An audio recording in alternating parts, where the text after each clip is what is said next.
Don't give up. Don't ever give up. To donate, go to v.org/donate. Welcome to Gut Check Time, where it doesn't matter if you've already done it or if you're just getting started. Because it's either get one step closer to trophy time or just time to go home.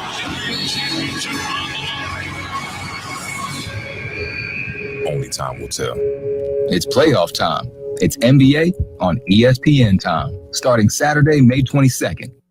Janae and Golick Jr. Kevin Durant thinks he's the best basketball player in the world. To be Kevin Durant, you have to think that you're better than LeBron James. You have to think that you're better than Giannis Antetokounmpo, because you're going to have to go toe-to-toe against those guys. And he's been the finishing touch on that Warriors team that was able to knock off LeBron James. So as an athlete, your mindset is that you are the best player on this floor. And that's what allows Kevin Durant to prevail. Janae and Golick Jr. Weekdays at 4 Eastern on ESPN Radio. And now watch exclusively on ESPN Plus. WING 1410 Dayton, Dayton's ESPN Radio. It's live, it's local, it's the Justin Kinner Show with Kev Nash, presented by Kirkland and Sommers.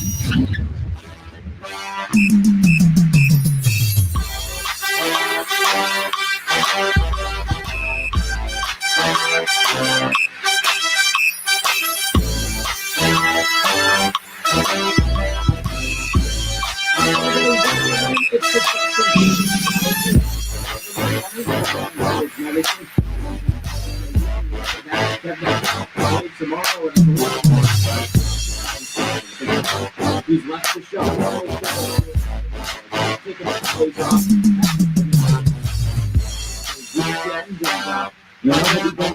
You're stuck with me, unfortunately. You're stuck with the worst of the two, right? Like that's basically what you're stuck with here over the coming days. But I'm Justin Kinner, coming at you live here on ESPN 1410 Wing AM. We are live on Facebook. Search the Justin Kinner Show.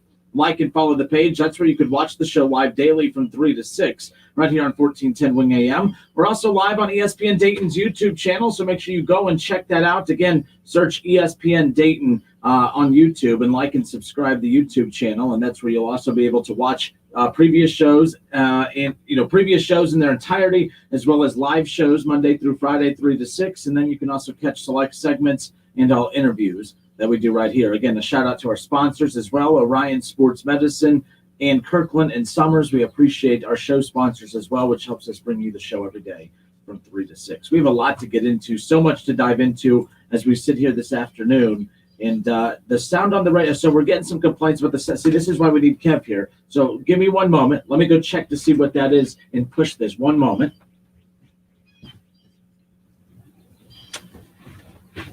There we go. Now we're off and rolling. Small market radio at its finest right there. So hopefully that could fix that. But again, Justin Kinner hanging out with you here on 1410 ESPN Radio. A lot to get into. And whenever we get to that, or whenever we get to this interview coming up around the corner, again, I'm trying to fix things as we're live here on 1410 Wing AM. Excited to be with you. Let me take a step away for a few moments. When we come back, we'll try to do this show like I know what I'm doing, right? It's as if I've never done this before. More of the Justin Kinner Show presented by Kirkland and Sommers and Orion Sports Medicine. When we come back, we'll talk a little Reds. We'll talk a little bit about Amir Garrett, something that we started the show off with yesterday. And, I'm excited that we'll get all that figured out and squared away. So more of the Justin Kinner Show presented by Kirkland and Sommers when we come back. Don't go anywhere. Listen, stream, watch. It's the Justin Kinner Show with Kev Nash, right here on Dayton's ESPN Radio, 1410 Wing AM. ESPN 1410 Wing AM weather. This afternoon will be mostly cloudy, a high near 64. Tonight's going to be cloudy with a chance of showers and thunderstorms, a low near 40. And tomorrow's going to be mostly cloudy and windy, a high around 61. I'm Pete Spivak for 1410 ESPN Radio. For the ones standing guard. For the eagle-eyed. For the knights in shining armor. And for all those who support them. We are Grainger, your experienced safety partner, offering supplies and solutions for every industry, committed to helping keep your facilities safe and your people safer. Call, click Grainger.com/safety, or just stop by. Grainger, for the ones who get it done. Hey everybody, it's Stephen A. Smith, and everyone knows my feelings on Cowboys fans. But really, Justin Kinner, you're a Cowboys fan and a Browns fan? Good Lord have mercy. I don't know what the hell to do with y'all. I really don't. Back to the Justin Kinner Show with Kev Nash on 1410 ESPN Radio. Hey, now I think we're cooking with fire here. So welcome back. It's the Justin Kinner Show presented by Kirkland and Sommers and Orion Sports Medicine. I think we got it fixed. See, this is why I love being live on YouTube and Facebook, because if it wasn't for my folks on YouTube and Facebook, I never would have known that we were having the technical issues that we were. So a shout out to Matthew Gaines. Sounds like you're talking in another room. That's not necessarily what happened, but pretty dang close. And see, this is what happens when Kev Nash ain't here to drive the ship, right? Like that's basically what goes on. But thank you guys for that note. Doug Morgan, shout out to you as well. Appreciate your help. So we're off and rolling here on a Thursday. I was convinced all day that it was a Friday. In fact, all day it has felt like a Friday. I still feel like it's a Friday. And most importantly, I wish it was a Friday. But we have a ton to dive into. We lightly touched on some of these yesterday. Again, we came on the air late yesterday after the Reds game. The Reds got an extra inning win against the White Sox to split that series, which was a huge series for the Cincinnati Reds because, they had lost 7 straight. It appeared as if it was a snowball rolling downhill and it was just getting bigger and bigger. And the season had started to kind of get away from them a bit in April. And that's something we've talked about with the struggles of the Cincinnati Reds over the years, is the fact that they have never been able to get it figured out in the month of April. They have not had a winning April since 2013. Since 2013, the Cincinnati Reds have not had a month, an opening month where they finished above 500. That's a problem. That's a problem. And they had such a hot start to the season that it appeared that they were well on their way to having their first winning April in almost, 8 years or 7 years. And yet it still got away from them. They had lost 7 straight, but they countered that with taking 2 or 3 from the Dodgers on the road. And the reason that's significant is because that's the best team in baseball. Now, the Chicago Cubs, who are also right there in the mix at the bottom of the NL Central, they just swept the Dodgers. So, it's like right when the Reds get a huge series road win, the Cubs come back and they always have to one-up them, right? Well, the Reds just took 2 or 3 from the Cubs as well at home, and then they just split with the White Sox. So the Reds are rolling. The Reds took 2 or 3 from the Dodgers, 2 or 3 from the Cubs, split with the White Sox, all really good baseball teams. The Cubs still trying to figure themselves out a little bit. They are used to winning on talent and talent alone, and right now, David Ross and the Cubs are really having to learn how to put their team in position to win. It's not coming as easy as what it has in years past. They don't have Yu Darvish. They don't have those horses in the rotation that they've had in years past, and that's the problem with the Cubs, is they are trying to really just battle it out 9 innings every single night to win ball games. It's not easy anymore for the Cubs, but they're getting the job done as well. But one thing that happened yesterday, or I should say 2 nights ago, literally moments after the show ended, the news had come out that Amir Garrett had been handed down a 7-game suspension for his role in inciting what's not really a riot or not really a huge brawl, but the chaos that ensued between the Reds and the Cubs. Now, there's a lot of things you could say about that little chaos, about the chaos that, started between the two. Those franchises don't like each other. They hate one another. The Reds don't like the Cubs, and the Cubs mock the Reds. The Reds don't like the Cubs because the Cubs have been the big bully on the block that have dominated the NL Central, along with the Cubs and even the Brewers at times over the last 10 years, and especially since 2014. And honestly, let's look at this. Because when the Reds were in the playoffs, I believe in 2013, the last time they were in the playoffs, which was 2013, I believe, that's kind of where things started shifting for the Chicago Cubs. The Cubs, they had got their hands on Chris Bryant. They got their hands on a lot of nice young talent coming up through the ranks. And then when they were ready to go in 2014, 2015, the Cubs, won a lot of games. They were kind of ahead of schedule a little bit. And all of a sudden they, starting to roll. You got Madden in Chicago. Everything was starting to roll in their favor. The Cubs then go on to win the World Series in 2016. The reason all that's significant is because when that happened, when the Cubs really started to turn things around, that was the decline of the Cincinnati Reds. They had made the playoffs multiple years in a row. Dusty Baker, of course, was there, and the Reds had, Joey Votto MVP season. The Reds were on top of the NL Central. They were a fun team to watch. You had Mike Leake. You had Latos. You had, obviously, Johnny Cueto. You had so many big names in that rotation up and down. It was unbelievable. That was a fun time. We thought at the time that, of of course, oh man, the Reds could do better. Let's move on from Dusty Baker. And then they go to Brian Price, who of course was mainly looked at as the, one of the top pitching coaches out in baseball. And to his credit, he was. But unfortunately, when he took the job from Dusty Baker, the Reds were ready to embark on a complete rebuild. That's why in baseball, you don't get second chances. Like in the NFL, it's amazing how many times a head coach can be fired and still get a job relatively soon after, like Jim Schwartz and guys like that. Heck, I'm a big fan of Marvin Lewis. I know a lot of you guys aren't. That's fine. But Marvin Lewis and Dusty Baker had very similar exits in Cincinnati. The difference is Marvin Lewis got a couple extra years of shelf life, post that playoff meltdown against the Steelers. But I've always compared Dusty Baker and Marvin Lewis in the same light, because both were responsible for turning around both franchises. Both were responsible for putting the Reds and the Bengals back in the playoff spotlight. And then both were responsible for the narrative of, you can get us there, but you can't take us any further. One organization fired a coach prematurely. The other organization held on too long. The Cincinnati Reds, in my opinion, they moved on from Dusty Baker way too soon. Dusty Baker is a polarizing name that when you say his name, Reds fans right away, they jump to either side. There's no such thing as Reds fans being in the middle when it comes to Dusty Baker. It's, you hate him. He ran arms into the ground. He didn't know how to, get the team through some of these tough series in the playoffs. And then there's others like me who absolutely love Dusty Baker, because if you look at the way the Reds have played since 2013, I miss the old Cincinnati. I miss the Dusty Baker Reds. I'll take the Dusty Baker Reds for the rest of my life over one more year of what we've been seeing. And I think this Reds team is interesting, but this Reds team doesn't even come close to the Reds teams that we saw with Dusty Baker. The starting pitching, the bullpen, the firepower in the lineup, the depth and the bench and everything else. I love those Reds teams with Dusty Baker. That's all long and gone. And it's funny because when the Cincinnati Reds started their rebuild, that's right when the Chicago Cubs started taking off. Now, this is a very long explanation to get back to my original point. But when the Reds started declining and heading into their rebuild, the Cubs, who have gone over 100 plus years without a World Series, were well on their way to embarking on finally putting an end to that drought. And they did. But then the Cubs took over the series as the Reds became the punching bag along with the Pirates at the bottom. So when you look at all that, when you look at everything that has happened since then, the Reds have been trying to scrap their way back up to the top. The Cubs have been sitting at the top, laughing at everyone at the bottom. They mock the Pirates. They mock the Reds.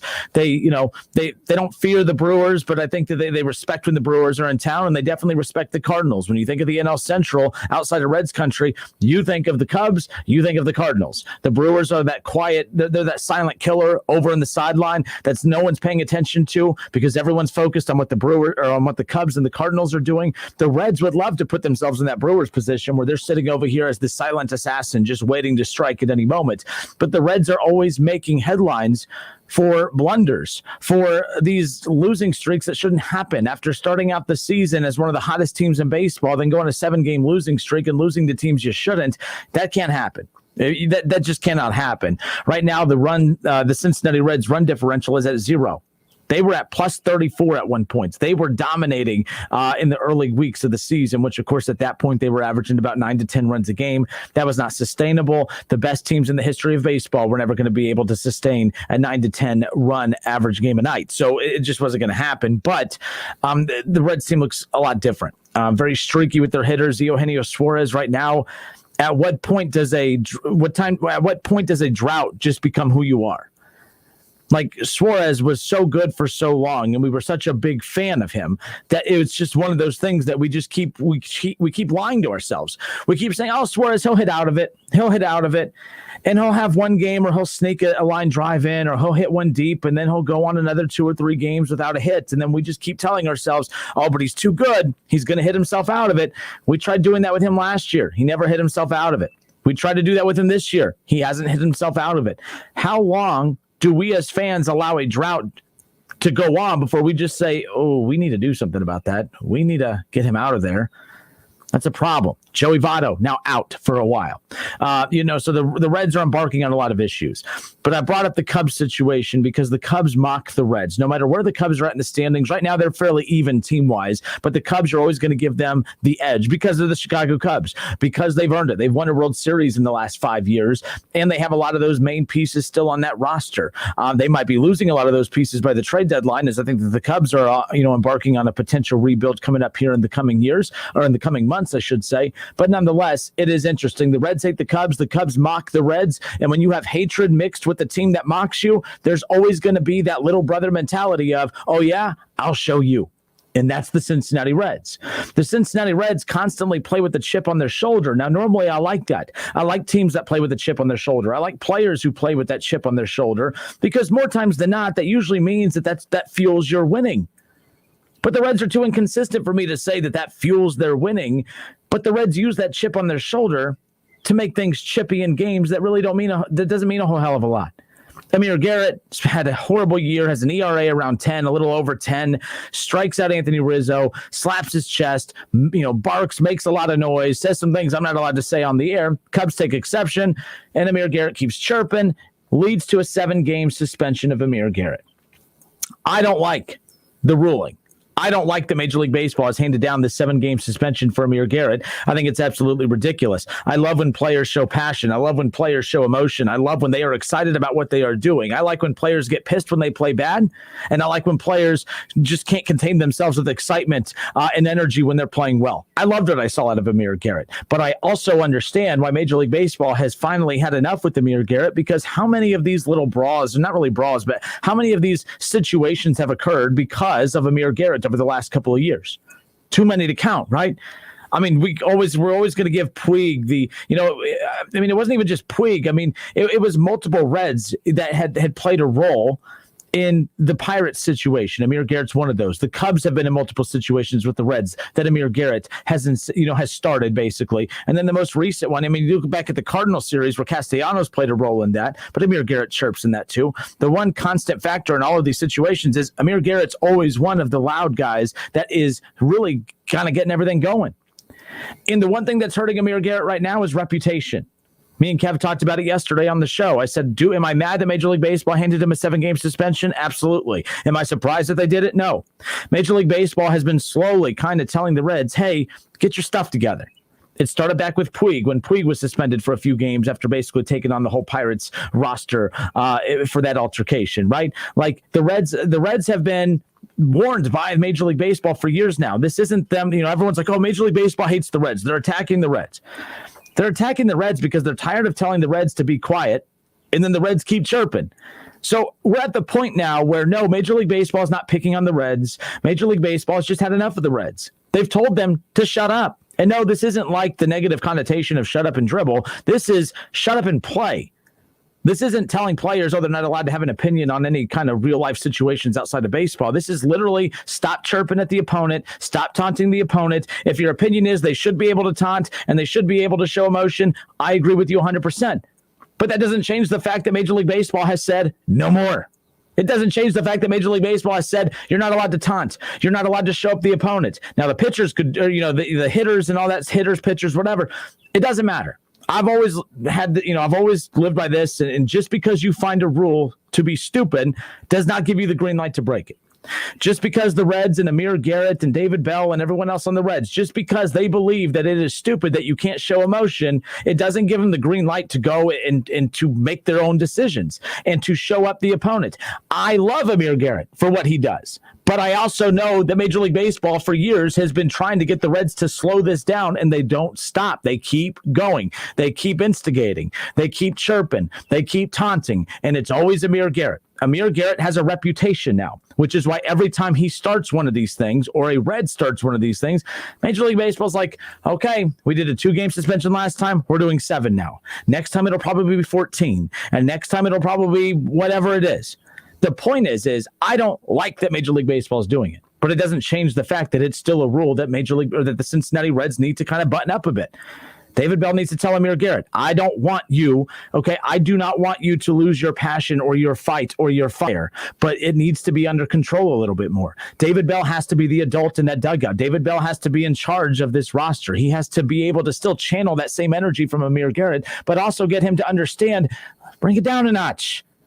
It doesn't mean you have to stop being you. It doesn't mean that you have to stop loving the game or having passion or loving what you do, but you can't continue to instigate these situations with the opponents, especially within the division when Major League Baseball is keeping an eye on everything. Some of the biggest situations over the last couple of seasons have all involved the Cincinnati Reds. The Reds and the Pirates, the Reds and the Cubs, the Reds and the Cardinals. The one common trend there is it's not the Pirates, it's not the Cubs, it's not the Cardinals, it's the Reds.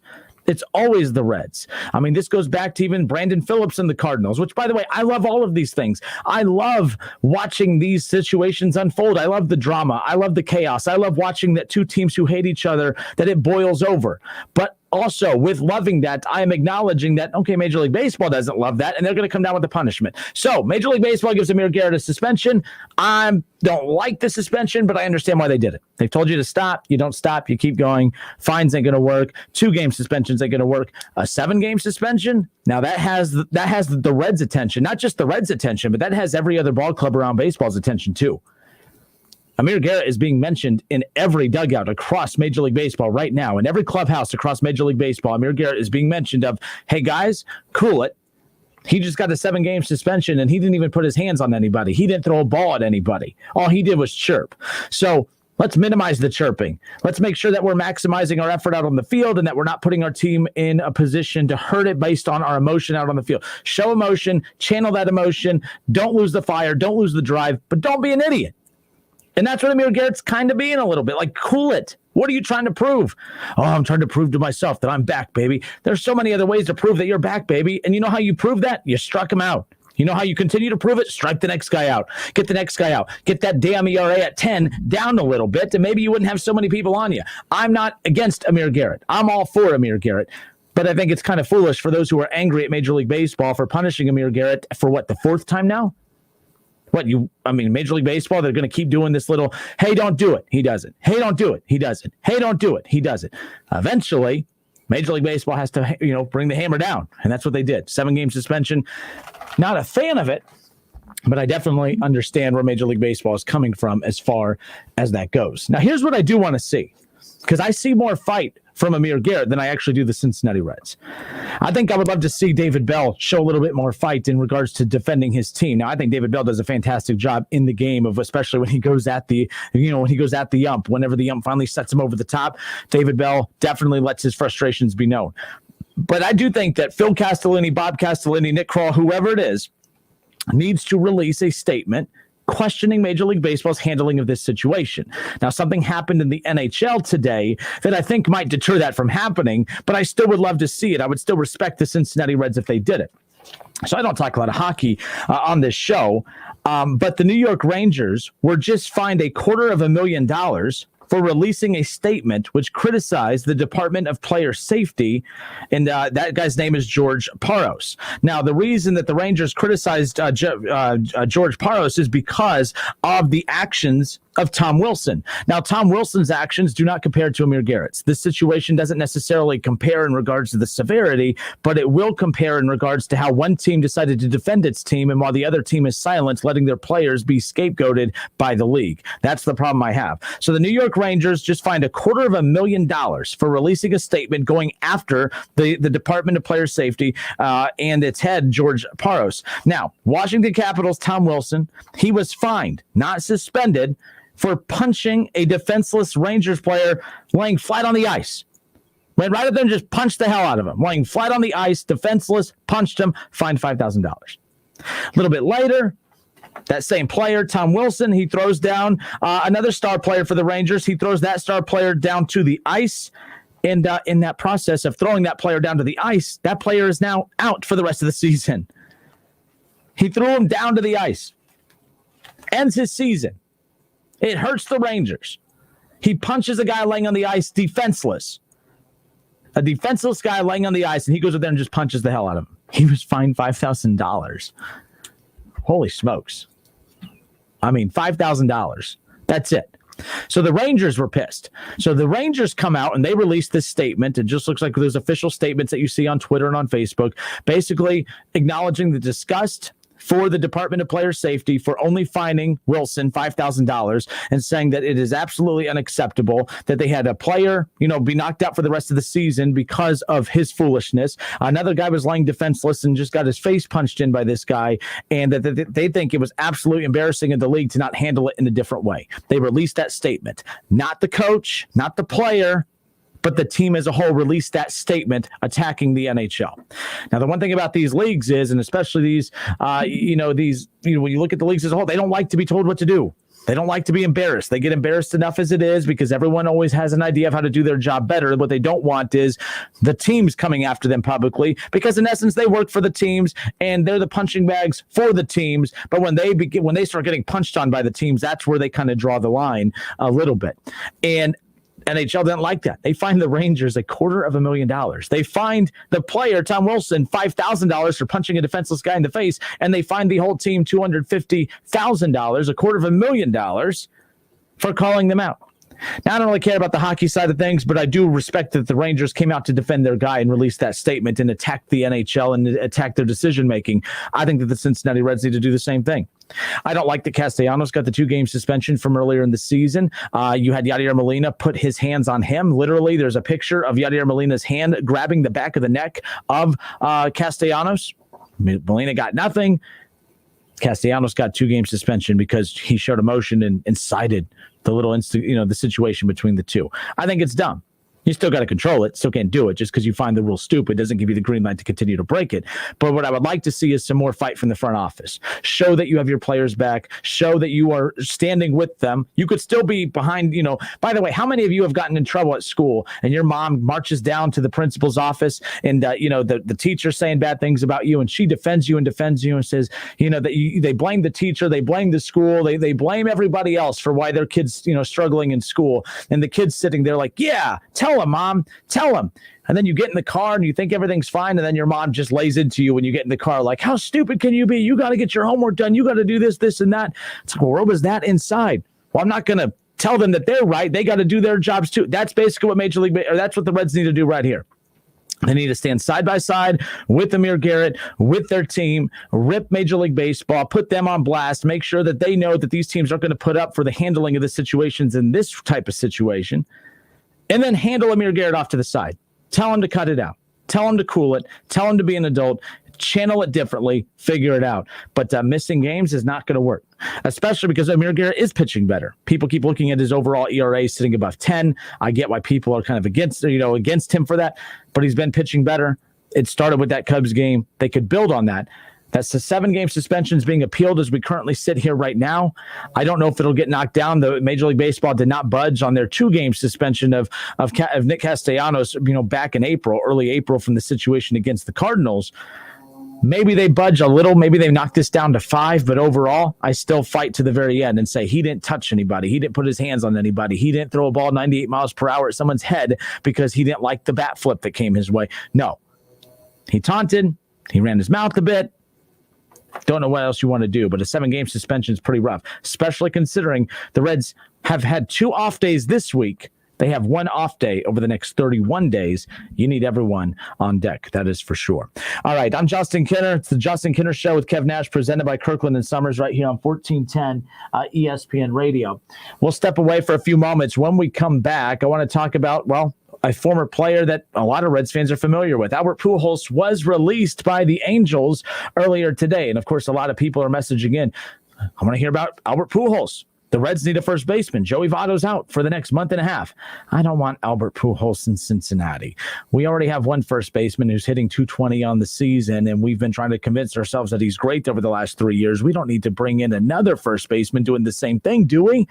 I'll talk about that when we come back. It's the Justin Kinner Show, presented by Kirkland and Sommers and Orion Sports Medicine, right here on Dayton's home of the Reds, 1410 ESPN Radio. Want to buy your own home but think you can't afford it? What if you got down payment assistance or a discounted interest rate just for being a recent college grad, teacher, nurse, or veteran? The Ohio Housing Finance Agency offers this and more, and our programs are always available for eligible Ohioans, big city, small town, and everywhere in between. Find out if you qualify at myohiohome.org. That's myohiohome.org. Home ownership, ready when you are. Hey, here to tell you about my friends at Cordell Transportation. They're now hiring Class A CDL drivers and offering a $5,000 sign-on bonus. That's right, a $5,000 sign-on bonus. Home daily, dedicated lanes, and no-touch freight. Brand new equipment as well. Medical, dental, vision, and company-paid life insurance. Call Cody right now. Apply online at CordellTransportation.com. Cordell Transportation, driven to succeed. Now at Menards, save big money in your next project with 11% off everything. Shed some light in your home and find your style. With Patriot Lighting, we have the selection to fit your unique style. The Finney collection is both practical and stylish. Right now, all Patriot Lighting options are 11% off. Get 11% off everything now at Menards. Good through May 8th. Savings are a mail-in rebate. Some exclusions apply. See store for details. Save big money at Menards. Here's football legend Howie Long for Skechers Arch Fit shoes. Do you like comfort? Of course you do. Everyone does. But if you've never tried Arch Fit shoes from Skechers, you're missing out on next level comfort. Saying you like comfort but not trying Arch Fit is like saying you like Italian food but you've never tried pasta. You're missing out on the number one thing. Because with Arch Fit, Skechers created a whole new kind of comfort. They teamed up with podiatrists who used over 20 years of data to create a shoe that provides total foot and arch support for all-day comfort. Arch Fit distributes support across the arch no matter what foot type you have. You don't need an arch problem to love how they feel. And you say you have a passion for comfort but haven't tried them? That's like saying you're a sports fan but have never watched football. It makes no sense. So if you're the kind of person who claims to like comfort, stop what you're doing and try a pair of Arch Fit exclusively from Skechers. Then you'll finally understand true comfort. See all the styles of comfortable machine washable Arch Fit shoes now at Skechers.com. Goodyear knows the importance of keeping momentum as you head down the stretch. Momentum starts with movement. It's pulled from the air like a contested rebound. Momentum builds with steals and fast breaks, and is proven by deep threes as the shot clock expires. Momentum is how we change the game, and now it's time to discover where it can take us. Goodyear, more driven. It's time for some straight talk. Sure, saving money feels good, but cutting your wireless bill in half, that feels really good.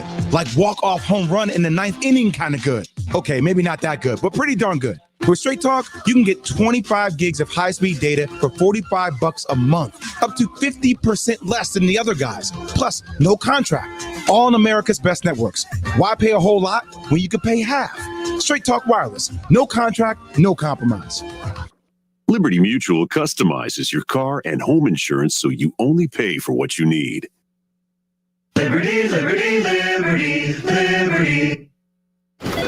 You wanted to see me? Yes, please, have a seat. So here's the thing. When this company brought you on, we took a chance on you. You didn't have that 4-year college degree we typically look for. Right. But we gave you a shot anyway. And since then, you've worked incredibly hard and given it your all. Thanks. You've been an important asset to the team, but I don't think you can be an intern here anymore. We want to hire you. You're serious? Absolutely. Find your next great employee. Introduce yourself to the grads of life.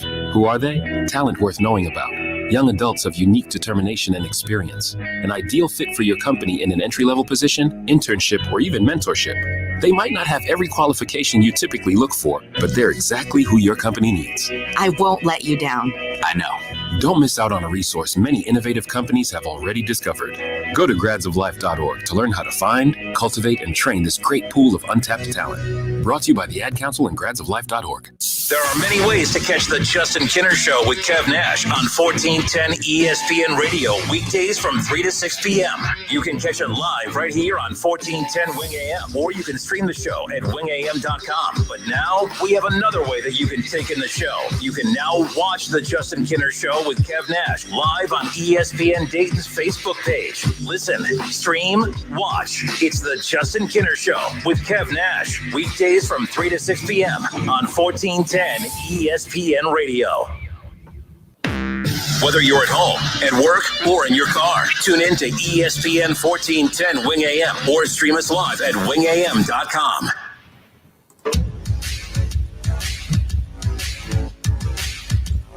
All right, we are back. I'm Justin Kinner, hanging out with you here on a Thursday. It's the Justin Kinner Show, presented by Kirkland and Sommers and Orion Sports Medicine, coming at you live here on Facebook. The Justin Kinner Show on Facebook. Make sure you like and subscribe to the page there. You can also like and subscribe to the ESPN Dayton YouTube channel, where you can, of course, watch us live every day from 3 to 6. Interact with us live during the show. And, of course, go back and watch shows in their entirety as well as select segments and all interviews. Check out ESPN Dayton's YouTube channel. Part of the perks of tuning in live during the Facebook Live and YouTube portion of the show is that you can interact by leaving your opinion in the chat section. I can interact with you that way. No phones today, all interaction on Facebook and YouTube. Your take on the Amir Garrett situation is what? I know it sounds like I'm being anti-Reds here, but sometimes just because that's your team, it doesn't mean that you have to sit there and approve when they act like idiots a little bit. Like, I love the Reds. I love the passion. I love the fire. I love Amir Garrett. Everything that he is getting in trouble for is everything that I love about Amir Garrett. But to give you an example as far as basketball is concerned, I'm not a big Draymond Green fan, but Draymond Green, one of the perks of having Draymond Green on your team is the fact that he's the kind of guy, like a Dennis Rodman and others, that you love him when he's on your team, but when he's not on your team, you hate his guts. I think every team needs a guy like that provides that toughness, that provides that individual that's going to kind of be the muscle of your team. And I know that's basketball, different than baseball. But, any team that Dennis Rodman played on, they had to deal with these same types of things where it's like, okay, we got to find a way to be able to channel his emotion, because his emotion, kicking cameramen and shoving refs and going after guys the way he did. The Bulls and, whoever team he played on had to find a way to channel that rage and that aggression to be able to maximize his talents out on the floor. And he could act like that because, hey, that's part of the perks of having him, right? His strength is his weakness as well. What makes him great is what makes him a liability. But those teams always did a great job of finding a way to find a balance. The Warriors do that with Draymond Green. Any team that Dennis Rodman played on, they did that with him. The Reds have to have an adult in that clubhouse that's going to find a way to channel that. There are ways to show emotion and be exciting. I mean, Fernando Tatis Jr., he doesn't have many enemies, if any at all. And he plays with energy. He plays with excitement. He's not getting suspended by Major League Baseball. He is getting these max deal contracts very early on in his career because he knows how to show passion. He knows how to have excitement, and he knows how to do it while getting away with it, not getting 7-game suspensions in the middle of your team playing 30 games in 31 days. And everyone wants to cry and complain about Major League Baseball picking on the Reds. Just because it's your team, it doesn't mean that you get to applaud your team for acting like morons. Like, they have to be able to play within the rules a little bit. Just because Major League Baseball's handling of baseball, not allowing teams to show emotion, is stupid, which it is. But just because you find it stupid doesn't mean, and just because the teams find it stupid doesn't mean that they get to act however they want and not have any repercussions for it. We can argue about how dumb it is of baseball. We talk about that all the time. My opinion is that it's stupid. I would love to see Amir Garrett be able to show that passion and energy and excitement without getting a 7-game suspension. But because you get that 7-game suspension, and you know that if I act like this, I'm going to get in trouble and I'm going to miss games and I'm going to hurt my team, I now find all of that selfish. I find it selfish. Buckeye fans hated my take on Chase Young a few years ago because everyone thought it was stupid that the NCAA was coming down on him for flying his girlfriend out, taking a loan to fly his girlfriend out to watch him play. Remember that? And everyone was like, that's such a stupid rule. I can't believe they're going to suspend him for that. And I said, yeah, but it's not a new rule. I agree, too. I think the players should get money. I believe the players should be able to spend whatever money they want. If they want to take out a loan, why shouldn't they be able to take out a loan? There's reasons why they can't. Some agree, some don't. But my whole point is I understand why people find the rule stupid, but it shouldn't have let Chase Young off the hook. Chase Young knows you're not allowed to take out the loan. Sure, you paid it back in full, but selfishly, Chase Young put his personal interests ahead of his team, and that's what ultimately cost him 2 games. Now, luckily, the 2 games he was suspended for were basically just off weeks, bye weeks during the Big Ten season with Rutgers and Maryland on the schedule. But that's not the point. The point is everyone was so ticked off that I had the nerve to sit there and say, well, it was selfish of him to put himself in that situation.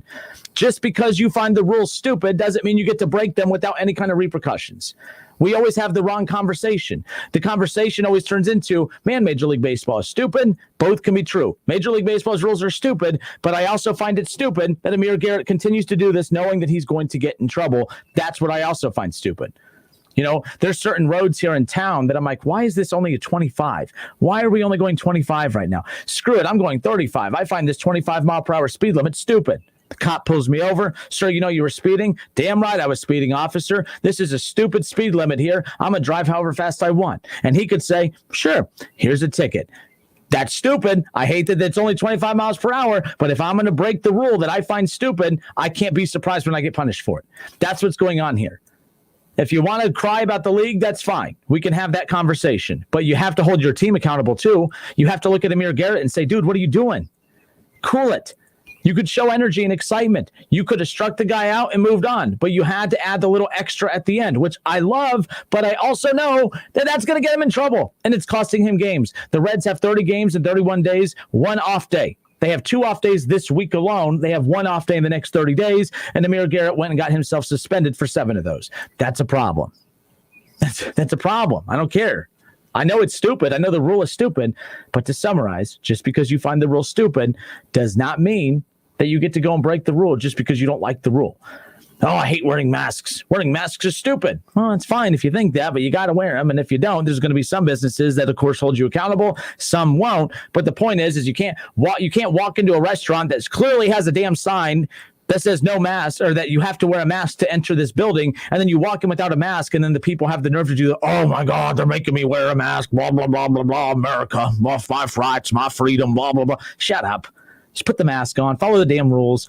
If you don't like that you have to wear a mask, don't go into that business that's asking you to wear a mask. Go find the businesses that aren't requiring you to. But guess what? They're all requiring you to, because it's not really, it's not like it's a company by company thing. I'm not trying to get into this little mask thing here, but it's just the point. It's very similar. Hey, we think that the rule is stupid, so we're going to break the rule because we think it's stupid. It's not how it works. It's not how it works. We're live on Facebook. To the comment section we go. Nick on Facebook says, I agree with you on Amir Garrett, but the whole issue started with the Cubs player jumping the gate and coming out on the field and no suspension. That's the issue. The issue is that, yes, if you want to be mad at that, fine. And Nick, maybe it's not you, but there are some Reds fans who are doing this. Woe is me. Why is it always my team being picked on? Why is Major League Baseball doing this to the Reds? The Reds did it to themselves, and I agree with you. I was just as angry about why the Cardinals, Yadier Molina, did not get any suspension at all when he physically put his hand on the back of the neck of Nick Castellanos. You remember, Nick, I don't know if you're still watching live, but I'm just curious. Do you remember the brawl that happened with Castellanos against the Cardinals? Yadier Molina put his hand around the neck of him, and he got nothing. And you're right. You look at the fact that the Cubs player, jumped the gate coming out onto the field. There's rules in basketball, and basketball's cutthroat. Basketball's cutthroat. If there is a situation on the floor and your player leaves the bench, and the definition of leaving the bench is steps foot out on the actual playing floor, which, by the way, the gap between where your feet are on the bench and where the sideline is of the actual playing floor, it's not that big. It's not that far. You could get up out of emotion like, oh, what's going on? And maybe one of your teammates bumps you and your foot actually enters the playing floor. If the league wanted to and they've done it, you're suspended. Oh, it's stupid, but you know the rules. Which is why, by the way, to basketball's credit, watch when you're at a basketball game. Watch when all the bench rises up and they're cheering and clapping, or they're ticked off at a bad call, or there's a little skirmish at the other end of the floor. There is always a designated coach or a player on the bench that is sprinting up and down the sideline with his hands out, pushing everyone back to their seat. Why? Because everyone knows, basketball knows, the importance of reacting in the moment can cost you big down the road. So let's push everyone back to their seat and just remind them, do not step foot out on the floor. Do not run out there. If basketball players can have that discipline to do that, and football and everyone, then baseball needs to figure it out. These are grown men. Figure it out. I know you don't like the rule, but figure it out. But Nick, I agree with you on that. And again, those are two separate arguments that you're allowed to have. But the one I'm arguing against is everything on social media is, oh, the poor Reds, the poor Reds did it to themselves. You know what's going to happen when you do that. Unfortunately, though, Major League Baseball is using the Reds as an example, but because they're tired of it. The reputation of the Reds over the last 3 or 4 years is they're a tyrant. They're constantly trying to get under the skin of their opponent. It doesn't work that way. Scott Campbell on YouTube says, let me be clear, Justin, I don't hate Major League Baseball for their decision on Amir. I hate the fans hating on Amir. These same fans are okay with other sports doing this, but not in Major League Baseball. Scott, that's a good point, but let me be clear. I'm not hating on Amir Garrett, but you also got to consider the source. I love players who come out and like to put the attention on them and say, hey, come at me. Come at me. He was we're the bat flipping, cocky, arrogant son of a guns, or whatever the saying was that he kind of tried to cement the Reds with at the beginning. But you can't be the face of that movement and then have an ERA over 10. I'm not telling Amir to shut up and pitch. All right. I would still be saying this even if he had an ERA under 1. I would just be like, dude, shut up. Just come on. Like, that the league's going to come at you hard every time you do this. So just stop. But I see what you're saying. There are fans, and by the way, there's bad fans everywhere who, of course, make it personal with players every time. But I promise you, Amir would have a little bit more sympathy from fans if he was performing at a much higher level. There was a lot of expectations for him coming into the season. There's a reason the Reds felt comfortable taking Michael Lorenzen out of the bullpen to move him up there, because Amir Garrett was supposed to be one of the anchors in the bullpen this year, and he's been doing what an anchor does, and that's kind of holding you back a little bit. But he's not holding them down, that's for sure. Scott goes on to also say that also these same fans say if he flips the bat, then hit him with the pitch. How does that make sense? No one should support throwing at a player. There's hypocrisy on both sides, man. I get it. All right, on to the next one. Shaw says, or walk in there anyways and don't wear the mask. Well, Shaw, continue spreading that stupidity, whatever you feel like doing. Greg Bertkey says, you say you don't want Pujols, but he is the adult and leader you were just talking about. He brings instant credibility and he can be as productive as Votto. So he is in response to Albert Pujols has been released, and in the final year of his 10-year contract that he signed with the Angels 10 years ago. I feel like he just signed that contract. I can't believe it's already up towards the end. Greg, I applaud that. Usually I'm very hard-headed and I don't budge, but you're right. The one thing about teams is we always assume that the team's best player is their leader. We always assume that the team's best player is their leader. Joey Votto has been the Reds' best player, maybe not over the last 3 or 4 years, but he's been the face of the Reds franchise for the last decade. But just because he's been the face of the franchise, I don't think he's been a leader. It's not in his personality. He's kind of quirky, which is totally fine. I'm not beating up on Joey Votto for that. But, Greg, I actually like what you just said there. I don't want Pujols because he is the adult and leader, but he is the adult and leader that I would like to see in the clubhouse. The problem is that if Albert Pujols signs with another team, it's not going to be the Reds.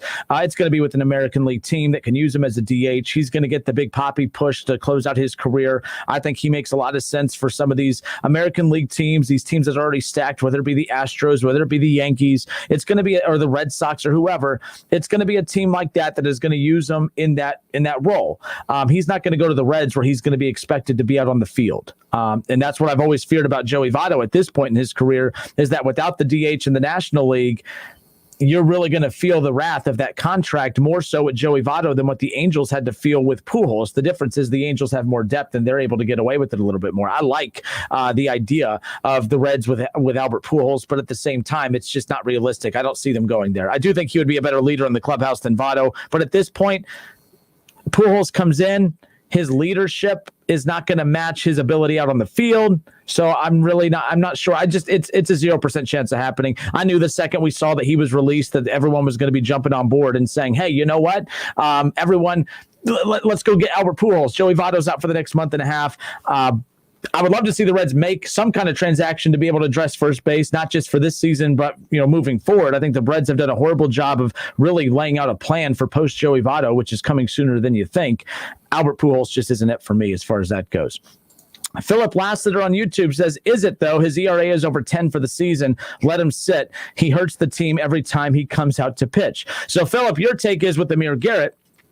Basically is this actually might be a blessing in disguise, is that, David Bell wasn't actually going to bench Amir Garrett, as David Bell has been really famously known for, hey, if you're playing bad, we're going to let you play through it, hoping that you could kind of hit your way back into a rhythm or pitch your way back into a rhythm. This might be what actually works. We shall find out. And again, he's going to be able to pitch heading into the weekend.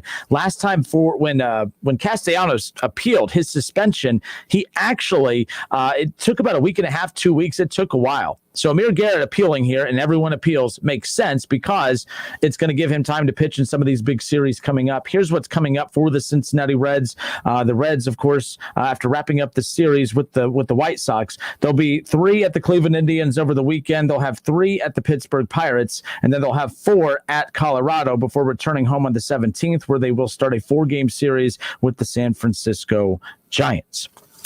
So there's that. It's the Justin Kinner Show with Kev Nash, presented by Kirkland and Sommers and Orion Sports Medicine. More of the Justin Kinner Show when we come back. Don't go anywhere. It's the Justin Kinner Show with Kev Nash. Justin, you're awesome, baby. Right here on 1410 ESPN Radio. Get mom the perfect gift at Macy's Mother's Day sale with an extra 25% off her favorite designers with your coupon or Macy's card. That's on top of already great deals like 35 to 55% off fine jewelry she'll love and 20 to 30% off handbags, accessories, and more great gift ideas. Plus, get your gifts even faster with same-day delivery powered by DoorDash. Now at Macy's.com. Savings off regular sale and clearance prices. Exclusions apply. Goodyear knows the importance of keeping momentum as you head down the stretch. Momentum starts with movement. It's pulled from the air like a contested rebound. Momentum builds with steals and fast breaks, and is proven by deep threes as the shot clock expires. Momentum is how we change the game, and now it's time to discover where it can take us. Goodyear, more driven. Folks, you show it, we'll feed it. Quality show feeds from Lowe's, Umbarger, Hunter at a great price, along with Sullivan Show products right here at Homestead Feed and Supply, 1833 North Dayton Lakeview Road. Tell them the Colonel sent you. Your home for fun, food, sports, and spirits is also the home for value. Frickers Everyday Value begins on Monday with boneless frickin' chicken wings, 69 cents each. Tuesday offers traditional frickin' chicken wings, 69 cents each. On Wednesday, enjoy a steak dinner for $6.99, and Thursday, frickin' chicken chunks for $6.99. Download the Frickers mobile app to receive loyalty points, free food, and order online. Today and every day, the home for everyday values is the home for fun, food, sports, and spirits. Frickers. Hi, my name is Brian Sommers, and I'm an attorney with Kirkland and Sommers. We are a law firm dedicated to divorce and family law. We have 2 locations serving Miami Valley, one near Austin Landing and the other in Troy. Remember, we're not part-time divorce and family lawyers. We're full-time here for you. Kirkland and Sommers, trusted and experienced, a family law practice dedicated to serving you. Visit them online at kirklandandsommers.com. That's Sommers with an O, kirklandandsommers.com. Just like your favorite hometown baseball team, your Enterprise Roofing team is all about protecting home. We've been locally owned and operated since 1926. So, for high-quality roofing repair and replacement services you can count on down the stretch, call 937-240-2206 or visit roofup.com today. Enterprise Roofing is a proud supporter of the Cincinnati Reds. I saved big money with the Progressive Home and Auto Bundle, so I finally bought that new set of golf clubs. Watch out, Fairway. Here I come. This is not a real testimonial. Sure, customers can save big with Progressive, but your other expenses won't just disappear. Are those clubs going to help you when the hot water heater dies? Also, it sounds like your money is better spent on golf lessons. Time to go shoot the course record. No, but maybe time for a reality check. Progressive Casualty Insurance Company and Affiliates. Order!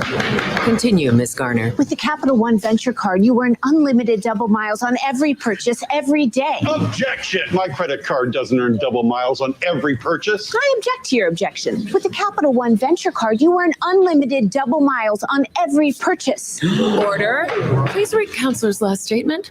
With the Capital One Venture Card, you earn unlimited double miles on every purchase. I'll allow it. No further questions, Your Honor. Well, just one. What's in your wallet? Capital One Bank USA N.A. Hello, it's John Kozik, founder and president of TurboTrack Realty, and I buy houses as is, fast for cash. Call me today for an all-cash offer on any of your properties, and we can close within days at 614-362-2000, 362-2000. Do you own a property that's outdated and needs thousands of dollars in repairs? Great, I'll buy it. I'm a private real estate investor who can solve your real estate problems fast for cash.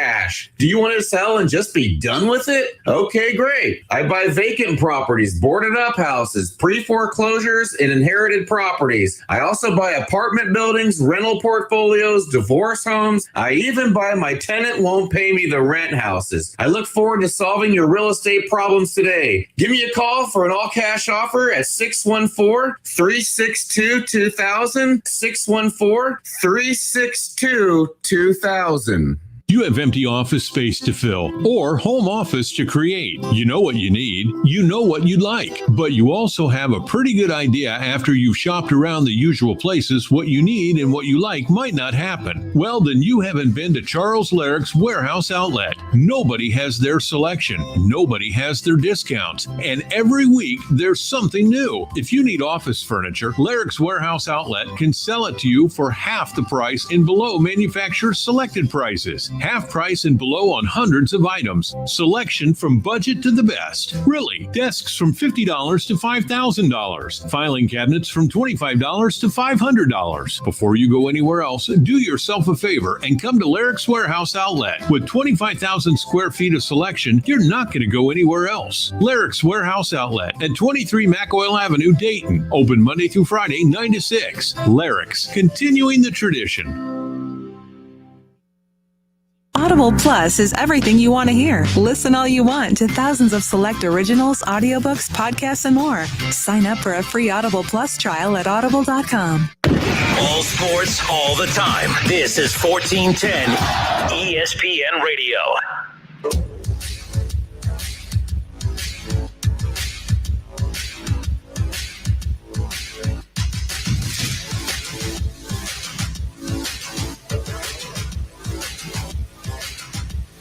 Justin Kinner back with you here on Dayton's ESPN radio station, 1410 Wing AM. Happy Thursday. Hope everyone's had a great day. I literally thought it was Friday. I have a big golf outing coming up on Saturday, so I was all juiced all morning and most of the afternoon. I went home on my lunch break and got my golf clubs out, and I'm washing my golf clubs. I'm getting all excited, getting my shoes all laid out. I'm getting ready to go, and then I'm like, oh, crap, it's Thursday.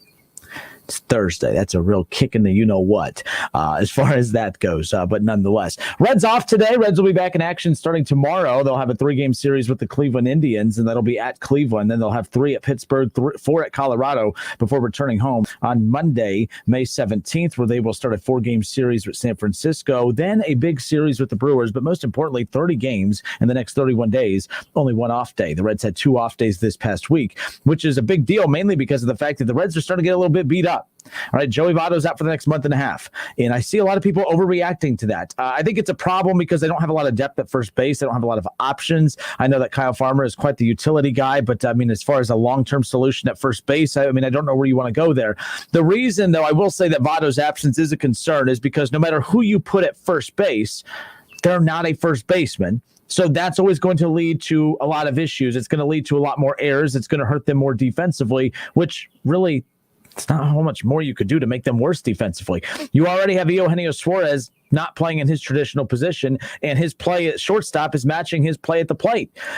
So if you have Eugenio Suarez at short, and he's not playing well defensively or offensively, and then now you have, whether it's Winker or whoever else, maybe you put Moose there. I don't mind putting Moose there, but again, now you're moving a lot of people around, and maybe this ends up working out. It always seems to take care of itself.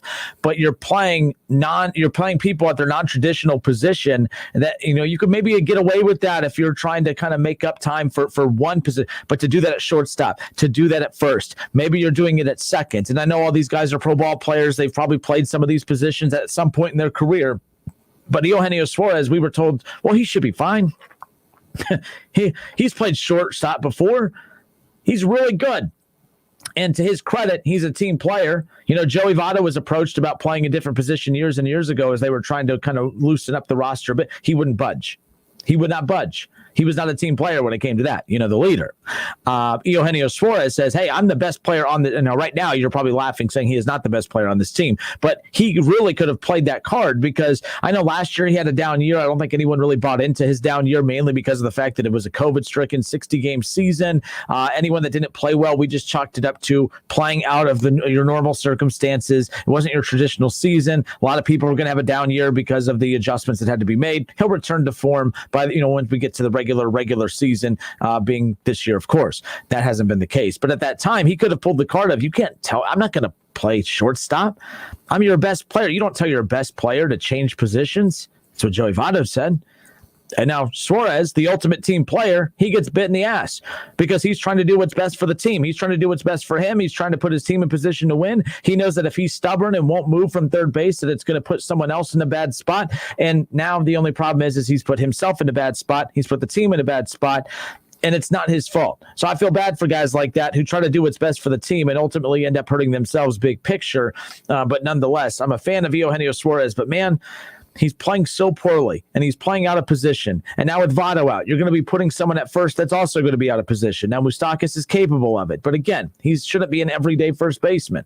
And Joey Votto's not out for, 10 days. He's not put on the 10-day, IL. He's put on it's going to be over a month. It could be well over a month. That's the fear that I have. It's the mixture of that. It's not because I think, Joey Votto needs to be in this lineup. I mean, man, what are we going to do? How are we going to find someone else to hit 220? Joey Votto's hitting 220. Man, how are you going to replace that production? And this is the scary part, in the top of the order. David Bell's going to have to find somebody else that hits 220 to put in the top half of the order, I guess. This is why I actually think Joey Votto being out's a good thing. It's going to force David Bell to actually do a lineup the way it's supposed to be done and not have legacy guys at the top of the lineup just because of who they are. We're going to pat Joey Votto at the top of the order because it's Joey Votto. And Joey Votto's had some good stretches this year. We're a month and a week into the season, but he has had some very good stretches already in the first month of the season, but ultimately still hitting about 220. He's not, this is the same guy that you have those out there trying to put him in the same conversation as the hit king Pete Rose. He's in 220. Sorry, folks. But his on-base percentage, he walks. Well, walk onto the dugout and don't come back. Because I like Joey Votto. I could actually appreciate Joey Votto's decline more if he was in the lineup where he should be, which is at the bottom. And I think he could actually do more damage there. I think that he's a much more difficult out at the bottom of the order. I would love to see him, batting eighth, as crazy as that sounds, just because, hey, it's going to be able to extend an inning late. Most pitchers are a sigh of relief when you get past that 5 or 6 hole hitter. But no, now you still have Votto in that bottom 3. I think that makes things interesting.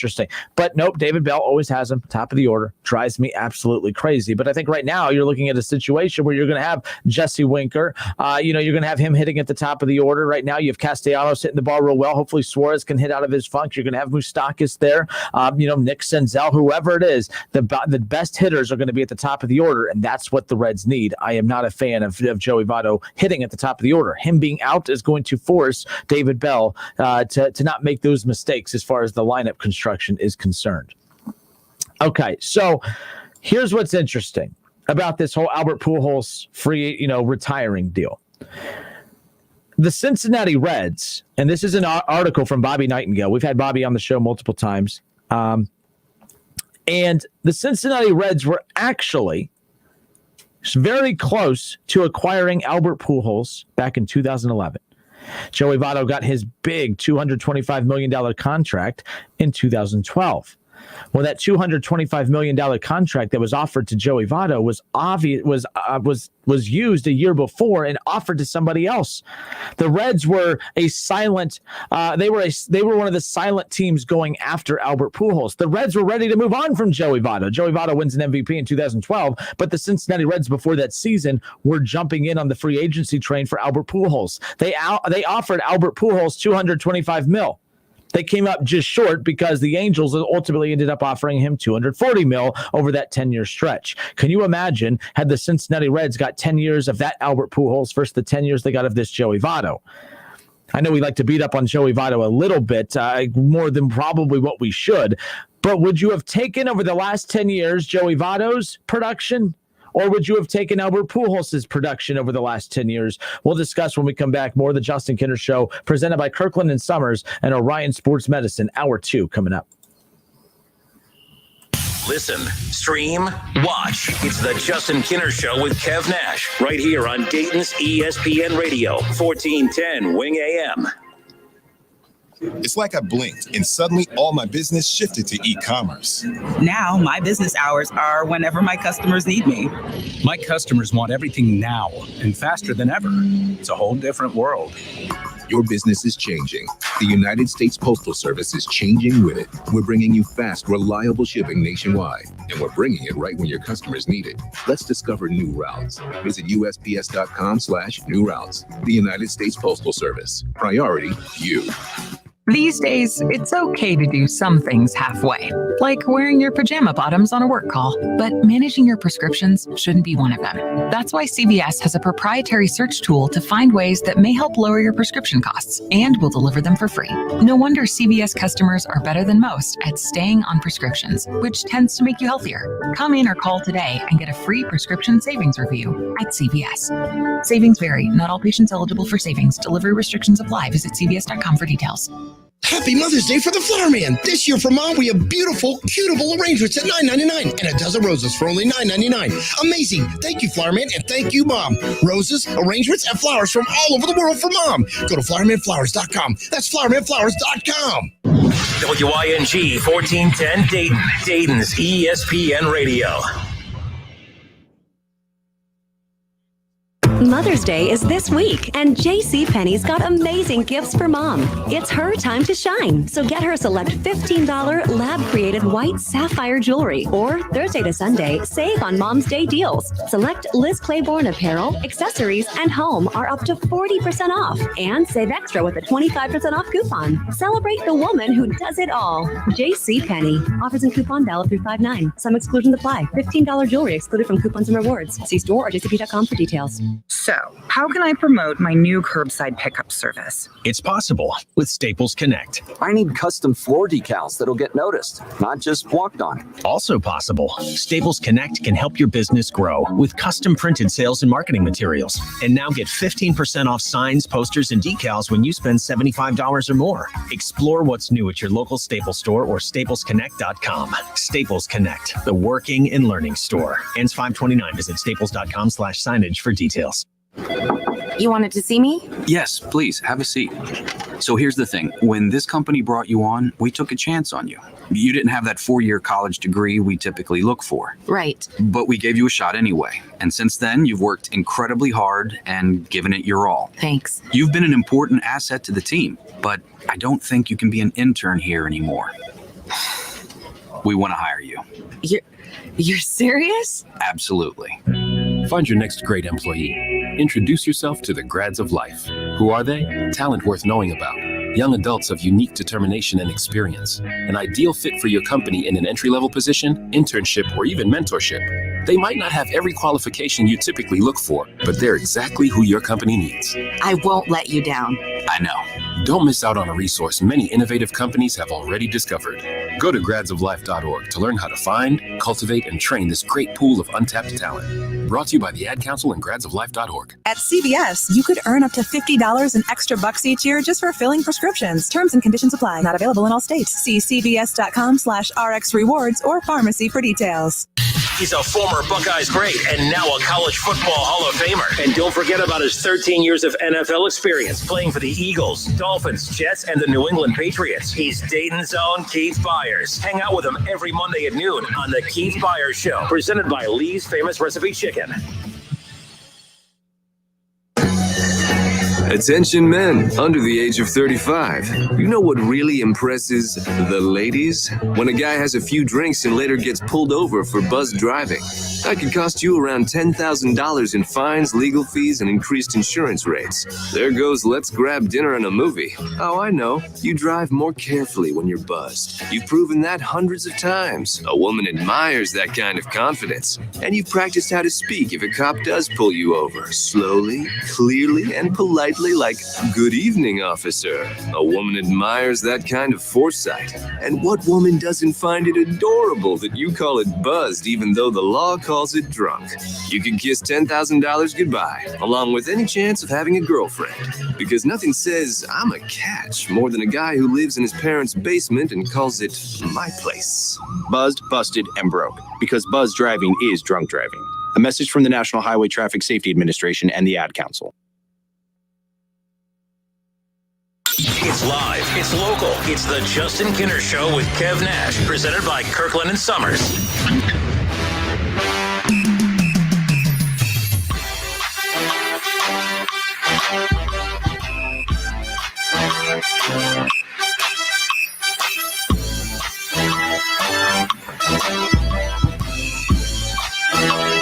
Try this again. Justin Kidder back with you here on 1410 ESPN Radio. It's the Justin Kidder Show presented by Kirkland and Sommers and Orion Sports Medicine. So the question beforehand, again, Albert Pujols after 10 years with the Angels, or at least in the midst of his 10th season with the Angels after signing a 10-year, $240 million contract back in 2011 after leaving the Cardinals. Albert Pujols would then go on to have a great, well, at least a respectable run with the Angels. He played 11 years with the Cardinals, 10 years with the Angels. And obviously, look, the Cardinals will always be the face of the team that got out ahead. They got out early and they got out at the right time. The Angels jumped in and gave him that big contract, which I thought was foolish. And the reason I'm concerned about the story I came across by Bobby Nightingale was that the Cincinnati Reds were one of the silent teams that was in on the Albert Pujols sweepstakes back in 2011. This was an article from 2 years ago from Bobby Nightingale, but it talks about how the Cincinnati Reds were runners-up in the Albert Pujols free agency sweepstakes. Keep in mind, Joey Votto was having great years with the Reds. In 2011 is when Albert Pujols signed with the Angels. Let's say that he would have picked the Cincinnati Reds. Joey Votto goes on to win an MVP in 2012. Okay, he wins the MVP in 2012, and you look at Albert Pujols. Okay, so he's in St. Louis, and then he goes to, the LA when he gets to the Angels. He was in the MVP voting, but I mean, he made one All-Star game. Albert Pujols never was Albert Pujols again when he went to the Angels. So I know I could come across as anti-Joey Votto at times. I know a lot of people can come across as anti-Joey Votto at times. But I am curious people's thoughts on when this article comes out that the Reds were so close. It really came down to just money. The Cincinnati Reds offered a 10-year, $225 million contract, which was just short of the $240 million contract that Albert Pujols signed with the Los Angeles Angels. Former Reds general manager Walt Jocketty told USA Today that we thought we were going to get him. We thought he would certainly give our organization a lift with his presence on and off the field. Now, there is a lot that can be said about that. The one thing about this Reds team, and the one thing about this Reds team that they have lacked for a while, even with MVP Joey Votto on the roster, they still just don't have that it factor. That's why at times I do like Amir Garrett's personality a bit. I like that, I like the way he carries himself. The problem is you have to have the play to back up that kind of personality. When you have the reason that people hated Dennis Rodman is because he was cocky as hell. He got in your face. Oh, yeah, and he backed it up. People hated Ron Artest or Meta World Peace, whatever the hell his name is. But he talked a lot of smack. He was a pit bull. He got all up in your face, and he backed it up. Draymond Green. Draymond Green hasn't been great this year or really last year, but Draymond Green really turned into that Dennis Rodman, Ron Artest type player where you love him if he's on your team, but you hate him if he's not. And the Reds, I thought they're close to that with Amir Garrett, where he doesn't have to be the team's best player, but you need a player like that. But Amir Garrett's play does not support the type of personality that he is trying to prevail. Give Nick Castellanos credit. Nick Castellanos has been the Reds' best player the last 2 seasons since arriving in Cincinnati. I know that the best player is supposed to be Eugenio Suarez, but let's be honest. Nick Castellanos has been the Reds' best player since arriving in Cincinnati, and that says a lot.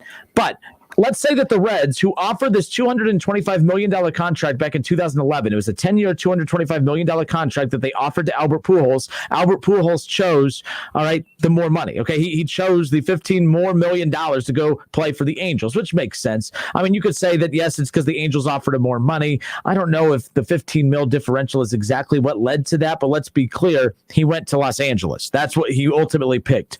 And as much as we beat up on Joey Votto, I asked before the commercial break, would you take Joey Votto over the last 10 years? Okay, the career that we got from Joey Votto the last 10 years, or would you take the 10-year production that the Angels got from Albert Pujols? It's a no-brainer. The Reds won that. The Reds were fortunate. The Reds missed out on a lot of top talent in Major League Baseball when it comes to trying to play the bid game because they're not going to outspend teams. They just came up short of Albert Pujols in 2011 by $15 million. Okay, but let's say that they were willing to fork over that extra $15 million, and Albert Pujols picked Cincinnati. As bad as the Reds have been over the last 10 years, they would have been even worse with Albert Pujols. Albert Pujols did not outperform Joey Votto in one single season from the time that he signed with the Angels until now. So Keith Tolliver on Facebook, he says Pujols all day. He said Pujols was unstoppable at Great American Ballpark, and he goes on to say that he wins MVP because Pujols was in the American League.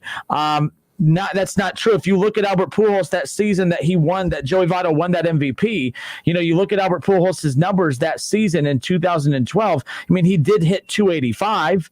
All right, Albert Pujols, he hit 285 that season, but he didn't crush the ball. He was never Albert Pujols. He was never the Albert Pujols from the Cardinals in LA. He never reached that status. He did hit 37 RBIs. He hit 285, but Joey Votto was just better. He drove in way more runs in 2012 in that MVP season. He drove in way more runs in that season. He had a ton more walks. His on-base percentage was better. I was a big fan of what he did. Joey Votto that season absolutely killed it. So I'm a big fan of what Joey Votto did that year as far as that's concerned. And 2010 was the MVP year. Sorry about that. Not 2012. I keep saying 2012. But either way, Joey Votto nearly wins an MVP just a few years ago. I think we're forgetting that he finished second in MVP voting back in 2017. He was an all-star. By the way, from the time that Albert Pujols signed with the Angels, Joey Votto has more all-star games, has an MVP. And he was the main focus of the Reds' offensive attack. Like, say what you want about Votto late, but I don't hold these last couple of years of Votto against him. I hold these last couple of years of Votto against David Bell for how he's been using him. There's nothing wrong with continuing to adapt the usage of a player who is declining. There's nothing wrong with looking at Joey Votto and saying, hey, you're not the Joey Votto of the early 2010s. We're going to move you back to the bottom of the order a little bit. We're still going to start you every day. You're going to get plenty of at-bats. And, hey, if we're batting you 7th or 8th and you are hitting close to 300, we will gladly get your ass back to the top of the order. But putting Joey Votto in the top 4, top half of the order just because he's Joey Votto, that's pure stupidity on David Bell and the Cincinnati Reds' part. And it wasn't just David Bell. Brian Price was doing it as well, but that's because of the power that Joey Votto has there. But if you're asking me, and I'm asking you, Joey Votto, Albert Pujols, since 2011 to now, the 10-year contract that the Angels gave Pujols, Joey Votto totally outperformed Albert Pujols during that entire stretch. So I think just what it comes down to as well is the fact that Joey Votto is a Red, was a Red. Wouldn't it have come? I mean, Albert Pujols would have come over from the enemy, given you bad years. It would have been like Ken Griffey all over again. And to be honest with you, Ken Griffey wasn't Ken Griffey when he got to Cincinnati, but you got a couple great years of Ken Griffey when he got to Cincinnati. You wouldn't have got one great year of Albert Pujols in Cincinnati had that deal actually got done back in 2011. So Albert Pujols the Angels release him today. He's going to make a team. Another team is going to, make a bid to get him. It's going to be an American League team. Albert Pujols is not an everyday player anymore. I think he could be an everyday hitter. He's going to be a DH. But everyone out there, Reds fans, can you give? And we're live on YouTube, live on Facebook. Head to the Justin Kinner Show on Facebook. I'm curious your thoughts.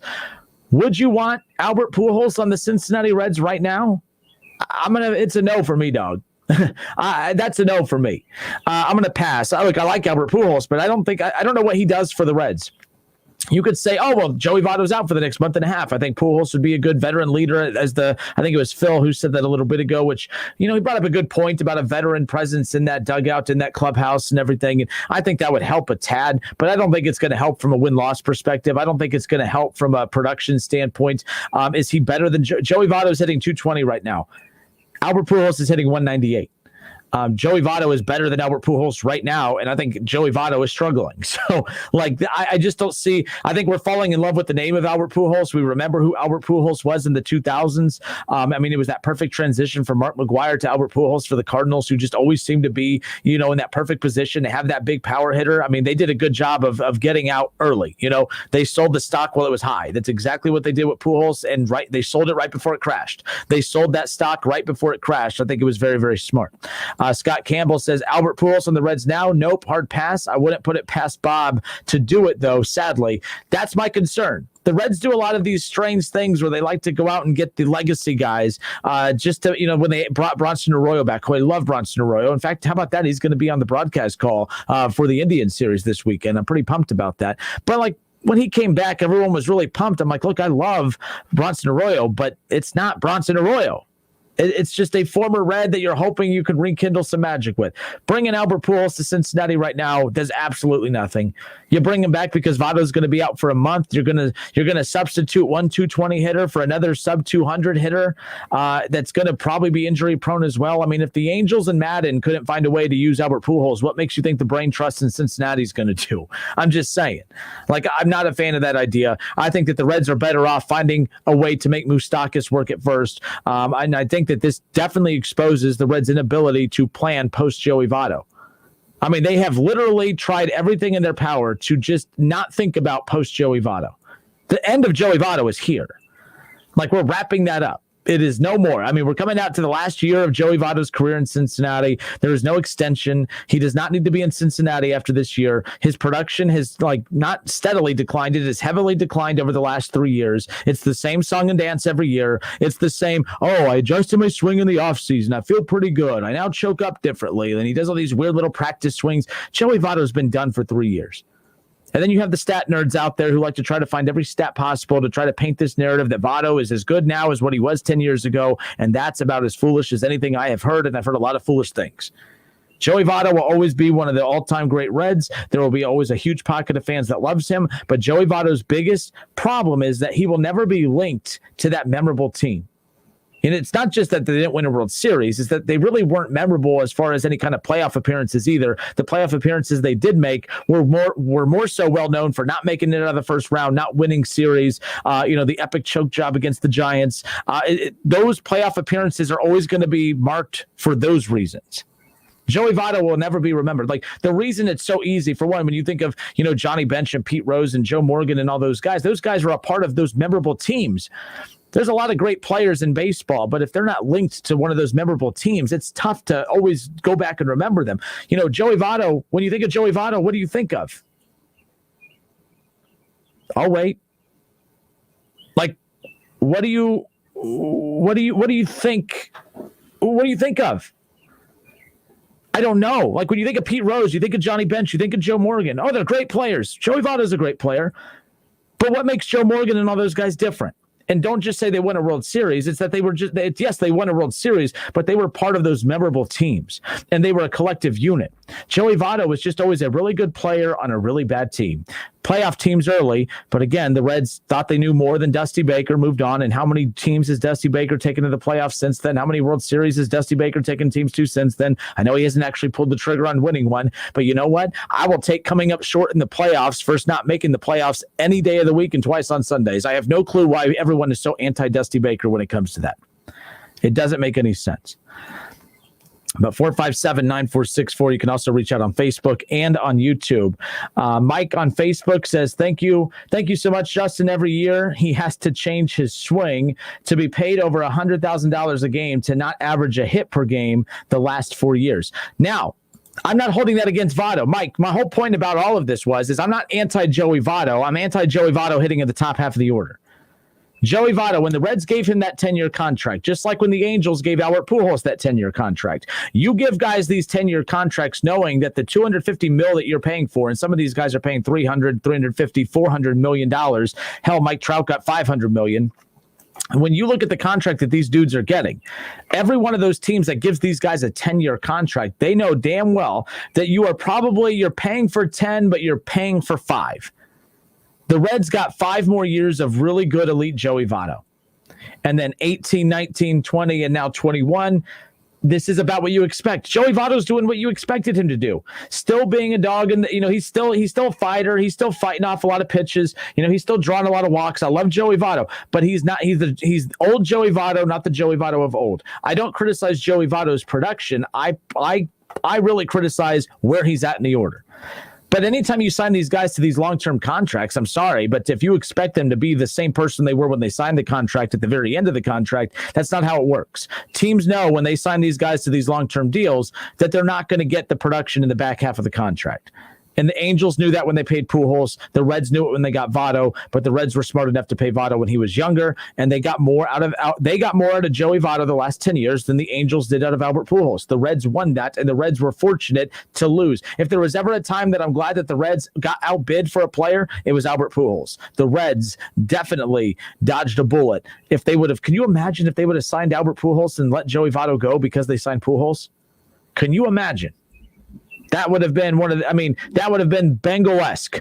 The Bengals get beat up all the time for their dumb decision-making. That would have been on par with how dumb that organization is. The Reds dodged a bullet, and I'm happy they got outbid. Back to the Facebook we go. Nympher on Facebook says, you'd think that they will learn now with the Bailey and Votto contracts. And again, I know I'm in the minority here. I didn't mind the Homer Bailey contract. People, I know that it's easy to look back and say teams made a mistake because of this, but you got to put yourself in a situation now. At the time that Homer Bailey got his contract, yes, he had those 2 no-hitters, and the Reds had brought him up through the system, and he was a pain in the ass. He was a pain in the ass in Dayton, that's for sure. He was a pain in the ass coming up through the system, but the reason that he got away with being a pain in the ass is because he had the talent to back it up. Homer Bailey was really good coming up through the system, and there was a lot of excitement. There was a lot of energy about his push, and he gets to Cincinnati. He has the 2 no-hitters, but there's also this other cat named Johnny Cueto who had lights-out stuff. He had Cy Young level stuff. Johnny Cueto was the bee's knees, man. But Johnny Cueto at that time could not stay healthy. Johnny Cueto had gone 3 straight seasons where he had missed significant time. So when his contract was ready to be negotiated to work on that extension, I don't blame the front office for saying, yeah, I'm not comfortable giving you this huge extension.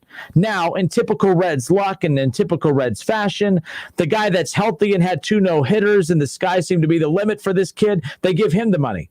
The super talented Johnny Cueto, who couldn't stay healthy, they pass up on him. Johnny Cueto finishes his run in Cincinnati, Cy Young level stuff, goes on, wins a World Series, fantastic pitcher, has an ERA under 2 right now, by the way. Johnny Cueto, that's the typical Reds luck. It's unfortunate, but I hate when we do that to teams where we beat them up for making the wrong decision at the time, when if those same circumstances presented themselves right now, the Reds would make the same decision, and I would back it up. As long as we're playing under the rules of we don't know what's coming up in the future. But at the time, the Reds didn't want to give Cueto the money because Cueto could not stay healthy. And do you blame them? The Reds give out 1 major contract per decade. Ken Griffey got the major contract in the 2000s. It was Joey Votto who got the major contract along with Homer Bailey in the 2010s. I'm still trying to figure out who's going to be up next for the big contract in the 2020s, because if there was ever anyone in the 2020s that deserved to have the bank unleashed, it should have been their very first Cy Young winning pitcher ever in Trevor Bauer, but that's besides the point. They weren't going to match what they're willing to pay top dollar, but they're not willing to pay and make Bauer the highest paid pitcher in the history of baseball. The Reds weren't going to swim in that deep end, that's for sure. But there comes a point where when you look back, if you put those same circumstances in today's baseball, Johnny Cueto, great pitcher, always beat up with injuries. Homer Bailey, come up through the system, has had a great couple of years, has 2 no-hitters, and he's only getting better. I'm fine with the Reds giving him that money, because at the time you had no idea that all of a sudden the healthy switch was going to be flipped on for Cueto, that Cueto wasn't going to miss any games moving forward, that he was going to stay on the field, and you had no idea that the hot up-and-coming pitcher who just threw 2 no-hitters and the sky was the million, you didn't anticipate him just flaming out altogether. And no one ever does. When the Angels gave Albert Pujols that $240 million 10-year contract, they had no idea that they were about to embark on 10 years of And that's what they got, 10 years of They didn't get 10 years of the Albert Pujols, that Hall of Fame career that he put on in St. Louis. No, they got 10 years of Joey Votto had the better career over the last 10 years in that same 10-year stretch as Albert Pujols.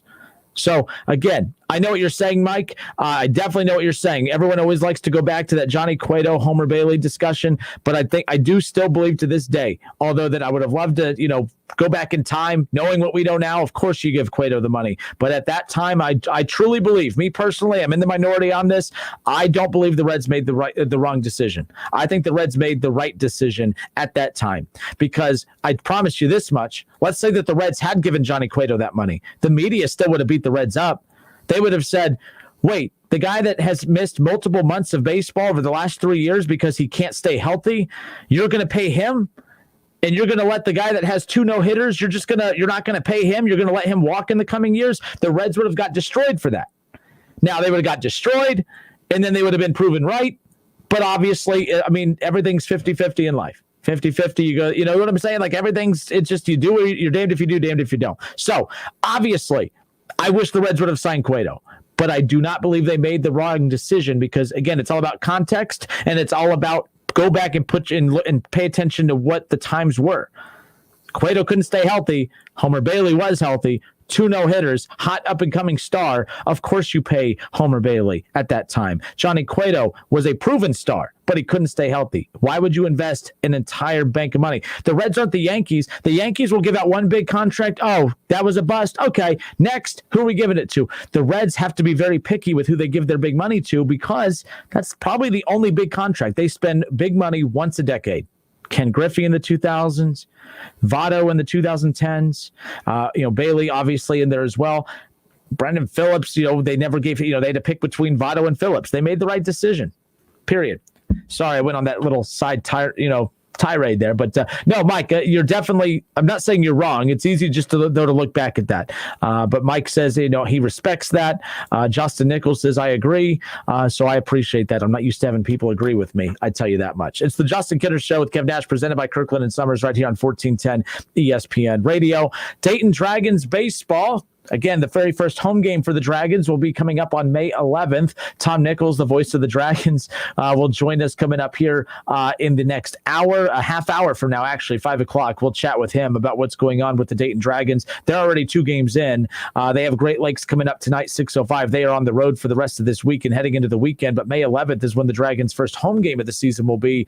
And I'm curious look, they went from low A, reclassified to high A now. So every player on this roster is a lot closer to making their Reds debut than what they were for the Dragons in years past. So that's exciting. The product is going to be, I don't say the product's going to be better. I always thought the product was pretty good. It was good baseball. You got to see a lot of really good players early in their careers, but I do like the reclassification to high A ball because now these guys are a lot closer to making their Reds debut than what we've seen in the past. And not only are you going to see really good players sporting the Dragons uniform, but you're going to be seeing also the competition coming in. They're going to be a lot closer to making their debuts for their respective affiliate teams as well. I'm excited about Dragons baseball, especially going a whole year without it. We'll talk about that with Tom Nichols coming up here at 5 o'clock. More of the Justin Kinner Show presented by Kirkland and Sommers and Orion Sports Medicine when we come back. It's the Justin Kinner Show with Kev Nash on 1410 ESPN Radio. ESPN 1410 Wing AM weather. This afternoon will be mostly cloudy, a high near 64. Tonight's going to be cloudy with a chance of showers and thunderstorms, a low near 40. And tomorrow's going to be mostly cloudy and windy, a high around 61. I'm Pete Spivak for 1410 ESPN Radio. Weather brought to you by Cullet Seal Coating, protecting the asphalt surfaces around your home, office, or commercial property. Crack filling, asphalt sealing, and parking lot striping. Find us at culletsealcoating.com. I need these boxes in bin 7. Oh, hello. Hi. I just want to call in and find out when Whitney's warehouse foreman just retired, and the replacement needs to move to fulfillment. Hold on. Guys, can we get the dock cleared now? Indeed can help her hire the people she needs. I need Indeed. Indeed you do.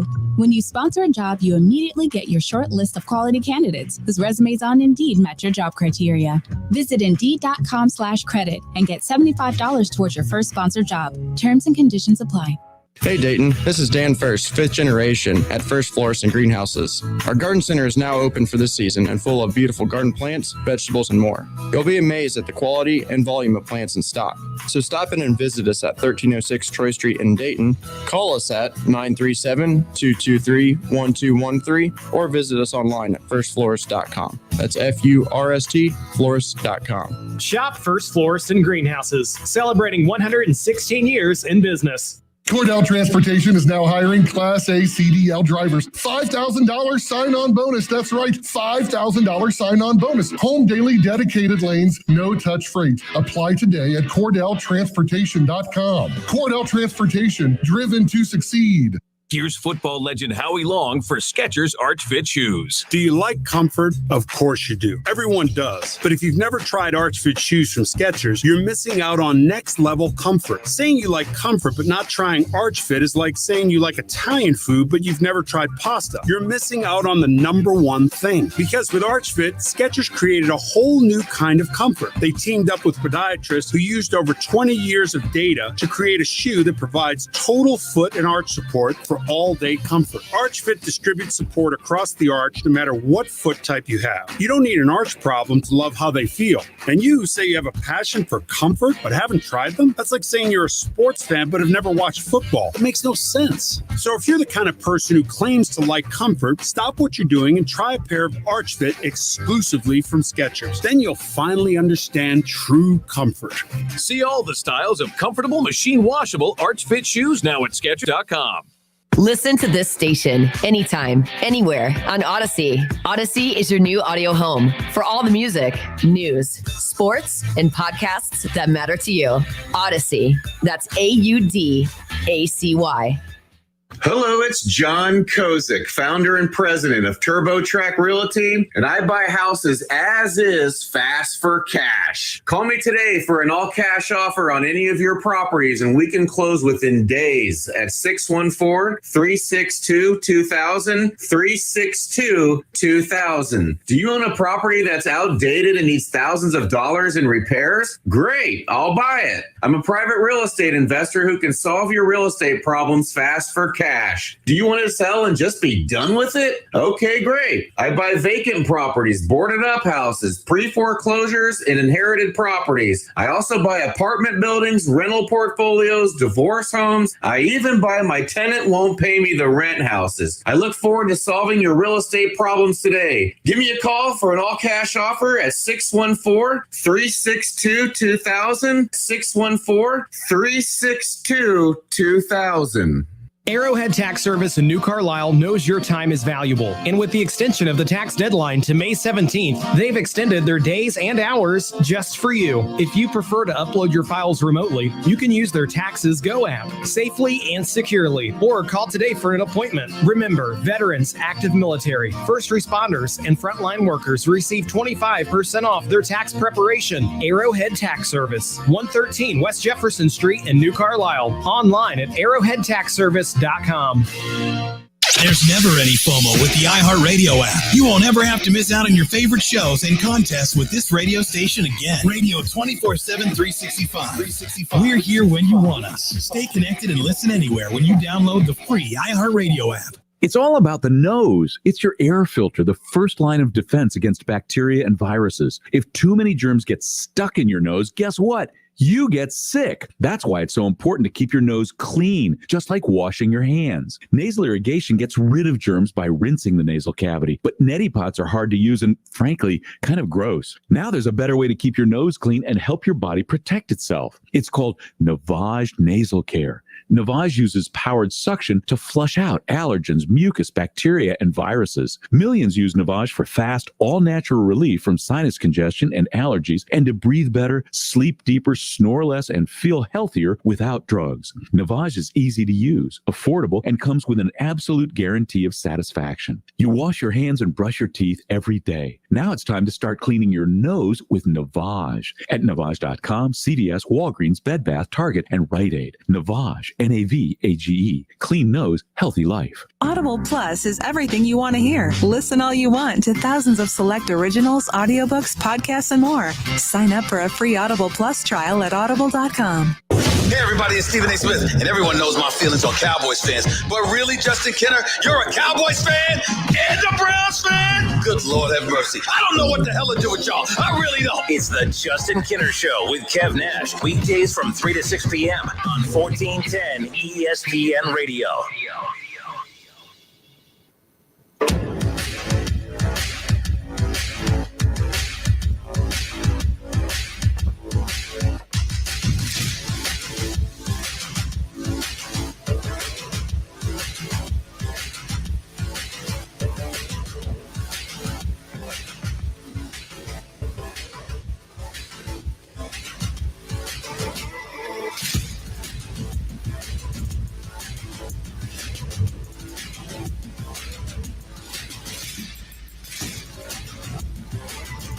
All right, we are back. I'm Justin Kinner, hanging out with you here on a Thursday. The Justin Kinner Show, presented by Kirkland and Sommers and Orion Sports Medicine. Off and rolling here in hour number 2. Coming up, we'll talk Dragons baseball. Tom Nichols, voice of the Dayton Dragons. We'll talk a little minor league baseball with him. Can Dragons now a high A affiliate versus a low A affiliate?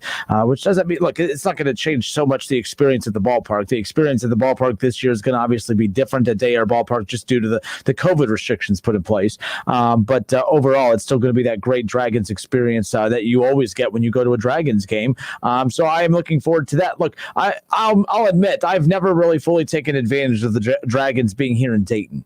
And last year when there was no Dragons baseball to go to, I'm not going to lie, like as much as I missed Reds baseball, like being able to attend games, I missed Dragons baseball more than Reds baseball as far as attending in person, even though I attend more Reds games than Dragons games on a yearly basis. And here's why. I go to a lot of Reds games because I have season tickets to the Reds, so I go to a ton of Reds games. But with the Dragons, I always do the whole, I'll go to a game. Yeah, I'll go. I think it's the mindset of I can go to a game anytime. I can go to a game anytime I want.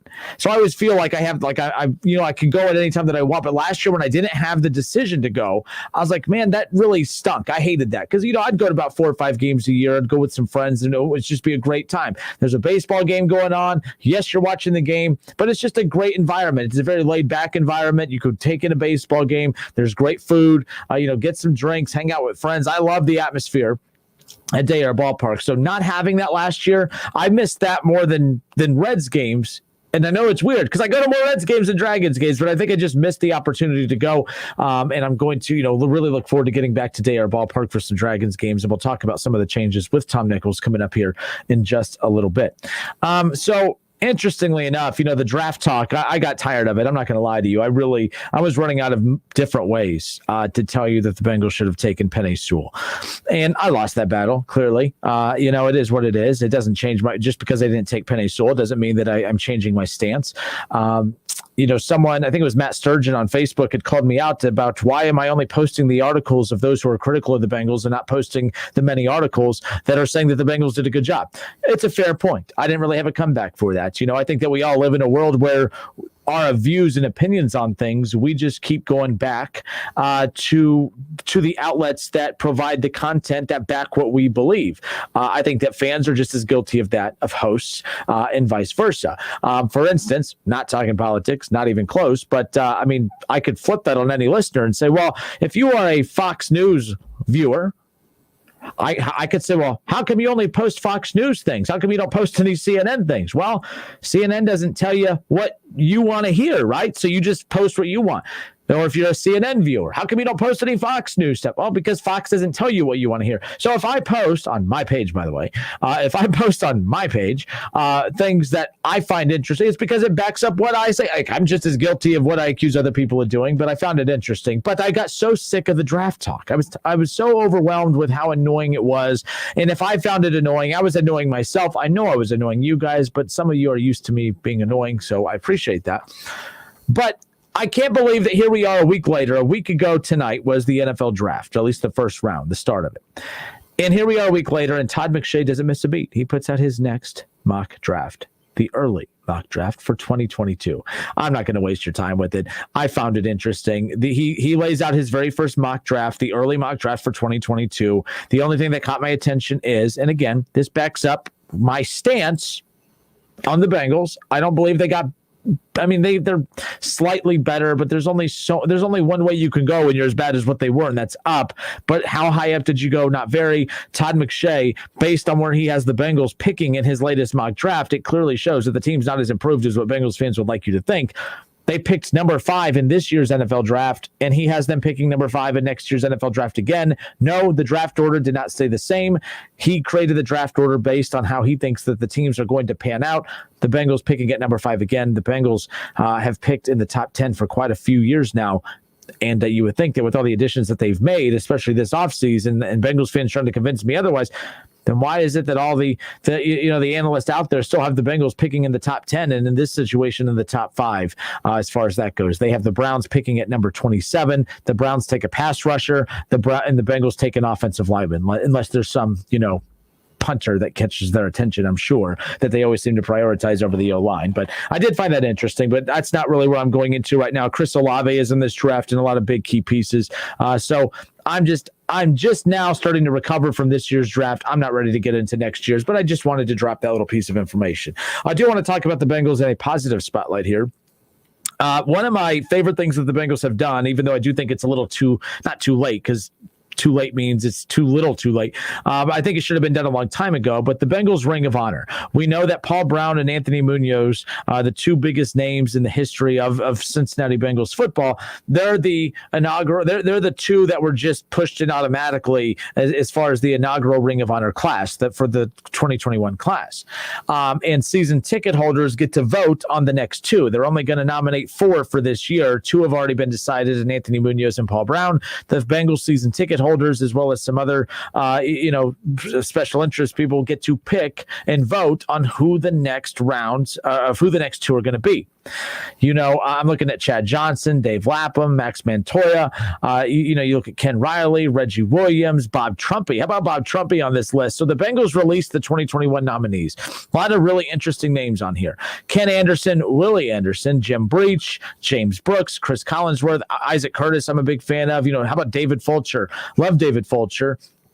Boomer Esiason, of course, and Corey Dillon.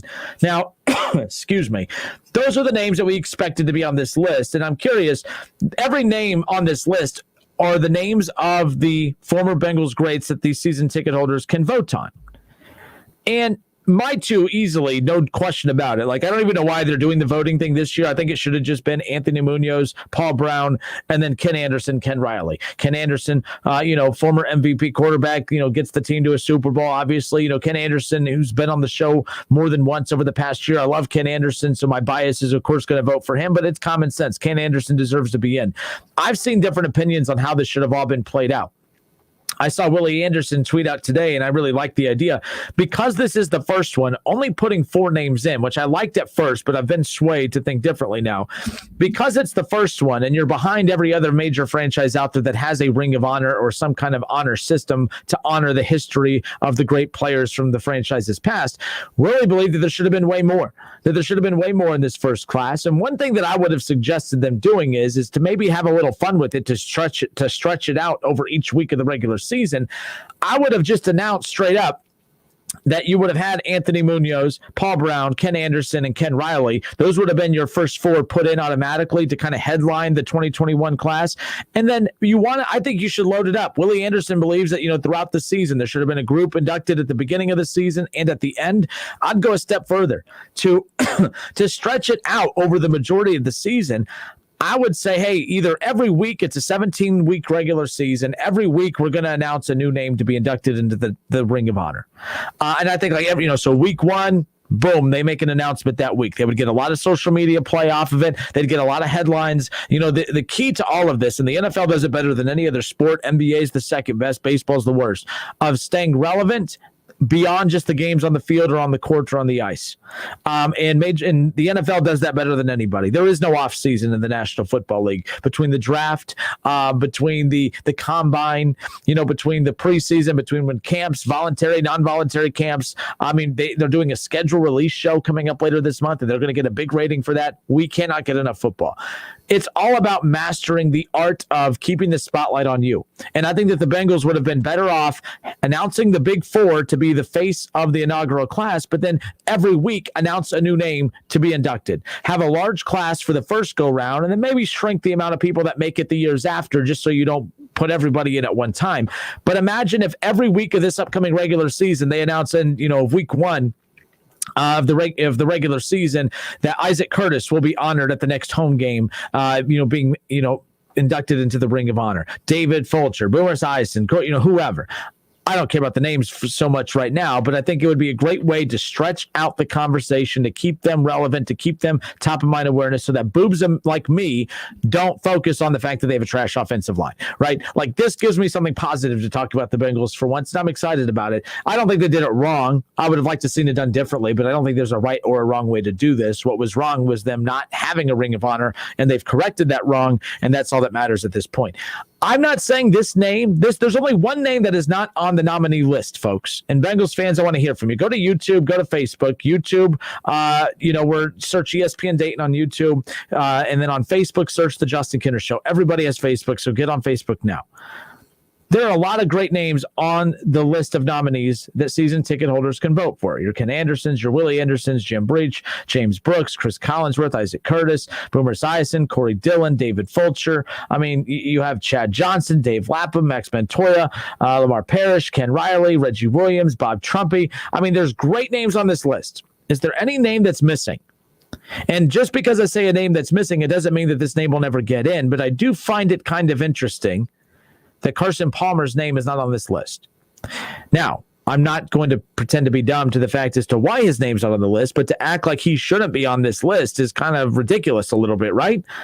Like Carson Palmer was a very good quarterback for the Cincinnati Bengals. I know that the divorce was ugly, but just because the divorce was ugly doesn't mean that he shouldn't be on there.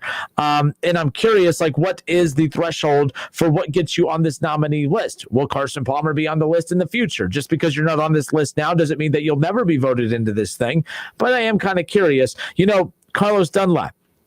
Obviously, he's an active player, and he has no business being in this conversation. But I am curious. Let's say 10 years from now. Let's say 5 years from now. If Dunlap retires in the next 2 years, when will we see, if they stick to this model of the season ticket holders will vote upon the names to get into the Ring of Honor?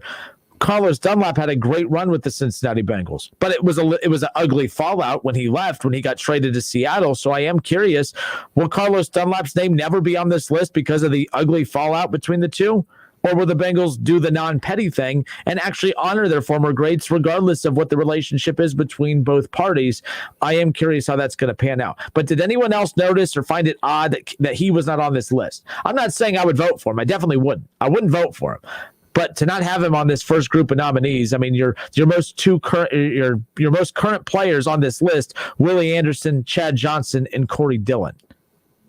So that's what I find interesting as far as that's concerned. It's the Justin Kinner Show, presented by Kirkland and Sommers in Orion Sports Medicine. Crummery's on the list. Just so you know, Doug Morgan, he messaged that in as well on Facebook. He's on that list. Are you saying that that's the name that caught your attention for not being on there, Doug, or are you saying that's the name you're voting for? The two I'm voting for, Ken Anderson, Ken Riley, right off the bat. Anthony Munoz, Paul Brown, Ken Anderson, Ken Riley, that should be the inaugural class. I believe, though, after just hearing a lot of people's opinion on this, you're going to get a younger name put in there. Maybe it's Ken Anderson. Doug, yes, it is listed. I did miss it on the list. As soon as you put that, I'm like, oh, that's the name I skipped on that list. That's my bad. He's on that list. And being on the list isn't the end all be all, but those are the only names you could vote on for this one. So I did find it odd that, if you're going to put guys on, why would you not put Carson Palmer on there? But anyways, I'd find that interesting. Chad Johnson holds a lot of records, but you could say this too. Corey Dillon, you have Corey Dillon on there. Corey Dillon was a great running back for the Bengals, but if you could justify putting him on there, I don't understand why you would not put Carson Palmer there.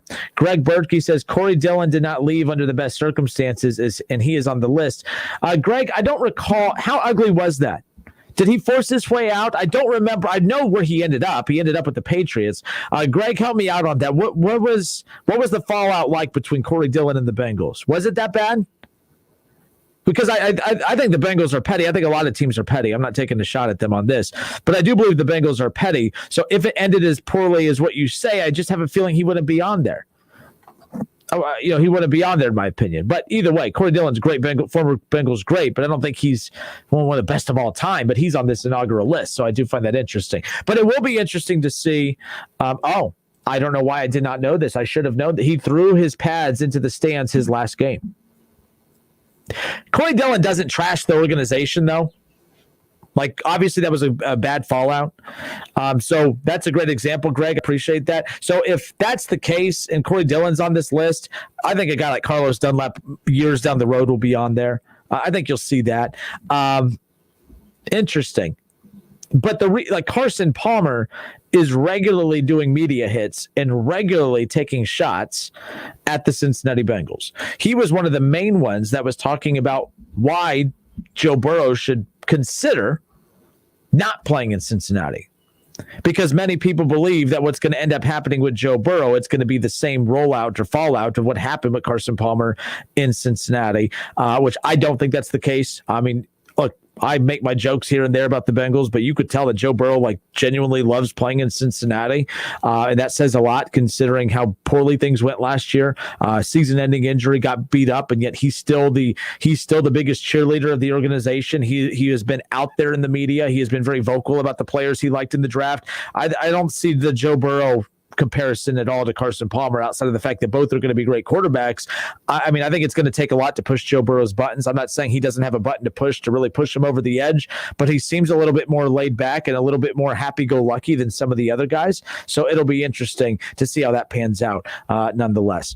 We'll step away for a few moments. It's the Justin Kinner Show presented by Kirkland and Sommers and Orion Sports Medicine. Taking your reaction on Facebook on the Justin Kinner Show, also on YouTube, ESPN Dayton. Go give that a follow as well. Doug Toby says, so are you going to put Andy Dalton in the Hall of Fame also? His stats are better than Palmer's. We're not talking Hall of Fame, Doug. I mean, do you mean the Ring of Honor? And by the way, if Doug, you're just tuning in on this, I'm not saying Carson Palmer should be in this first one.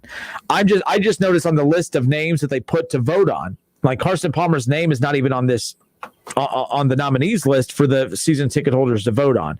And you bring up a good point, but Andy Dalton was also there longer. I'm really not a big Andy Dalton hater. I actually thought that people were a little bit too hard on him. I thought that Andy Dalton outperformed his contract in Cincinnati, considering that he got him to 5 straight playoffs as far as that's concerned. I know that the one year he didn't play because of the injury and that, it was the backup A.J. McCarron. And coincidentally enough, A.J. McCarron nearly beat the Steelers as far as that goes. Nonetheless, no, but I'm definitely not arguing that Carson Palmer should be in the Bengals Ring of Honor right now. That is not what I'm arguing. But I did find it very interesting that his name was left off of that nominee list, because I would put Carson Palmer on the nominee list before Corey Dillon.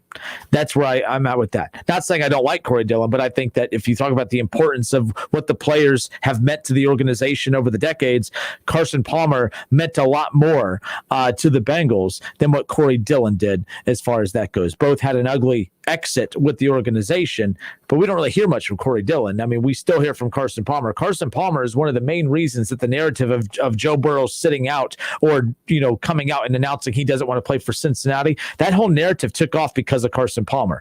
That's why I think the Bengals are being petty by keeping his name off of that list. We'll be back in a moment. Your reaction always welcome. Facebook, The Justin Kinner Show. Don't go anywhere.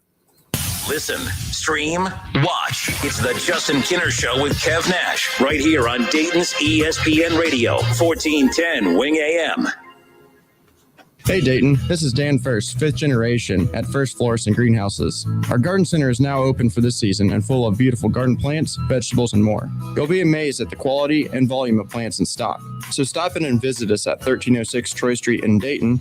Call us at 937-223-1213 or visit us online at firstflorist.com. That's F-U-R-S-T, florist.com. Shop First Florist and Greenhouses, celebrating 116 years in business.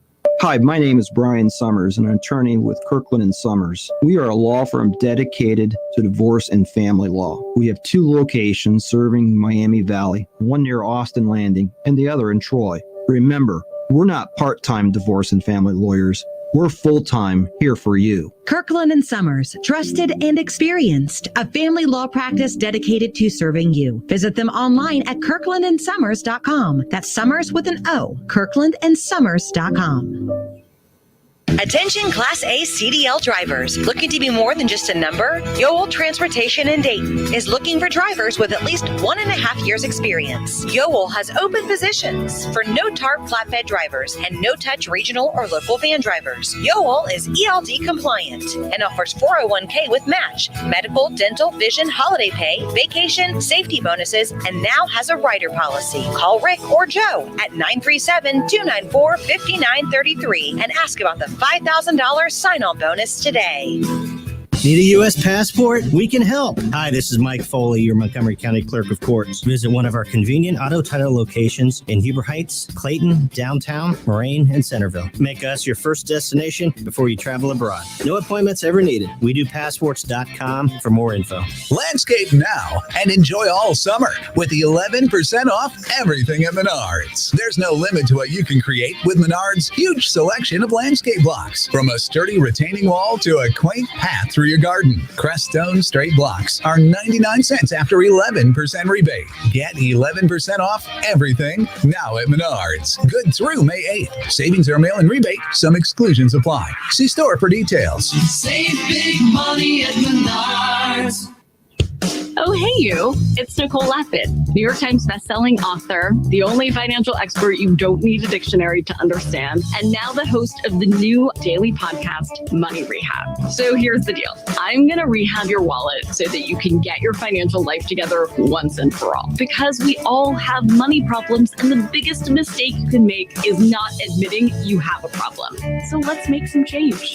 Find Money Rehab wherever you listen to your favorite shows. Liberty Mutual Insurance Company presents and Doug. Check it out, Limu, a roadside carnival. Step right up, folks. Test your strength. Come see the fire-breathing baby. Let's fan out and tell people that Liberty Mutual customizes your car insurance so you only pay for what you need. Look, an emu wearing sunglasses. Limu, you're famous.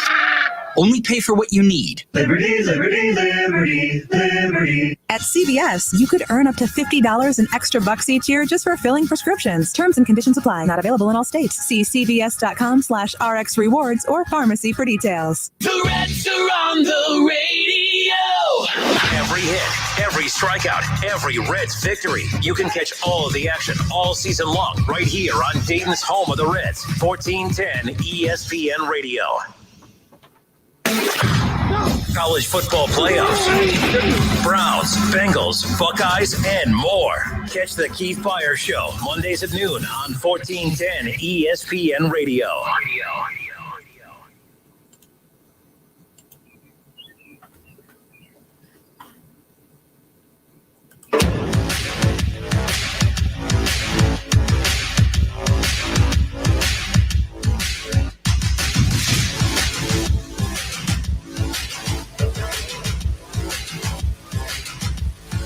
Justin Kinner back with you here on Thursday. Hope everyone's having a great day.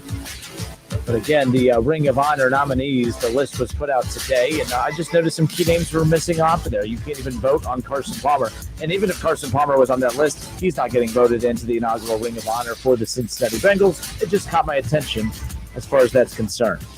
We'll get back into more of that coming up around the corner. Coming up here in hour number 3, we will talk with Tom Nichols, voice of the Dayton Dragons. Again, minor league baseball, the season officially kicked off earlier this week. Again, they started a month later than Major League Baseball, of course, and this is coming off of a season where there was no minor league baseball at all. And it is great to get that season back. And they are a couple games in already. The Dragons will have a third game of the season here coming up tonight. So I'm looking forward to that as well. They will return home where they'll have their season home opener coming up on May 11th. Also, been seeing some interesting reactions from Browns fans all day today, getting very sensitive about Baker Mayfield. And everyone knows that you are listening and watching right now, the biggest Baker Mayfield fan out there. But if you think that the Cleveland Browns are too good to think about moving on from Baker Mayfield for Aaron Rodgers, I have another thing. You have another thing coming. We're going to talk about that to open things up in this third hour coming up here in just a few moments. But I can't believe the response that I'm seeing from Browns fans when it comes to Baker Mayfield. And I love Baker Mayfield. And I do think that two things can be true. Baker Mayfield is a really, really, really good quarterback, and Aaron Rodgers is better. Both can be true, and both can happen. But the trade can happen without it being disrespectful to Baker Mayfield. This is cutthroat. The Cleveland Browns have been a disaster. They have been a joke. They have been embarrassing for way too damn long. This is the best roster that they've ever had since coming back to Cleveland. And you are gambling if you are Andrew Berry by putting it in the hands of Baker Mayfield, who, although has steadily got better every single season, took a humongous step forward this past year, leading the Browns to the playoffs.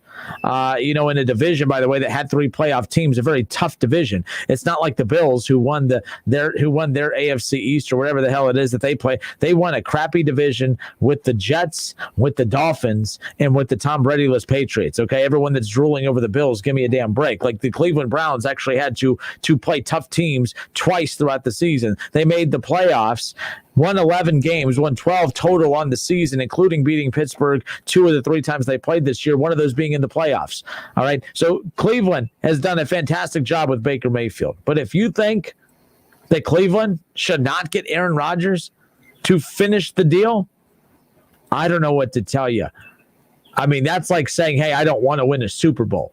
They're capable of doing it with Baker Mayfield, but I'm guaranteeing they do it with Aaron Rodgers. We'll talk about that when we come back. Hour 3, the Justin Kinner Show next. It's the Justin Kinner Show with Kev Nash on 1410 ESPN Radio.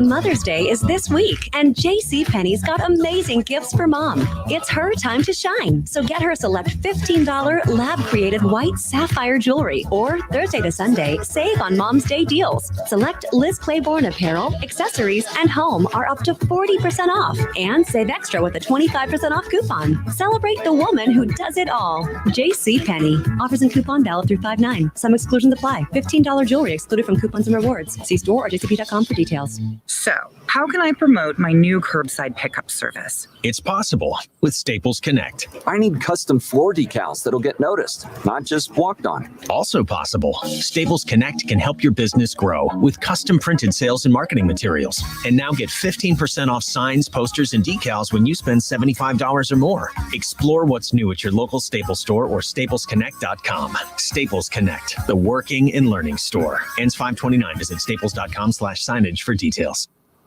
To all you do-it-yourselfers, get ready to welcome Fram into the fam. Because America's #1 oil filter brand now has their own new line of motor oil and fluids. And it's only at Advance and CarQuest Auto Parts. Stop into Advance and choose from 4 new Fram oil change bundles starting at just $20.99. They have the oil and filters you need to keep your engine running stronger, longer. Advance your auto at Advance Auto Parts and participating CarQuest locations. See store for details.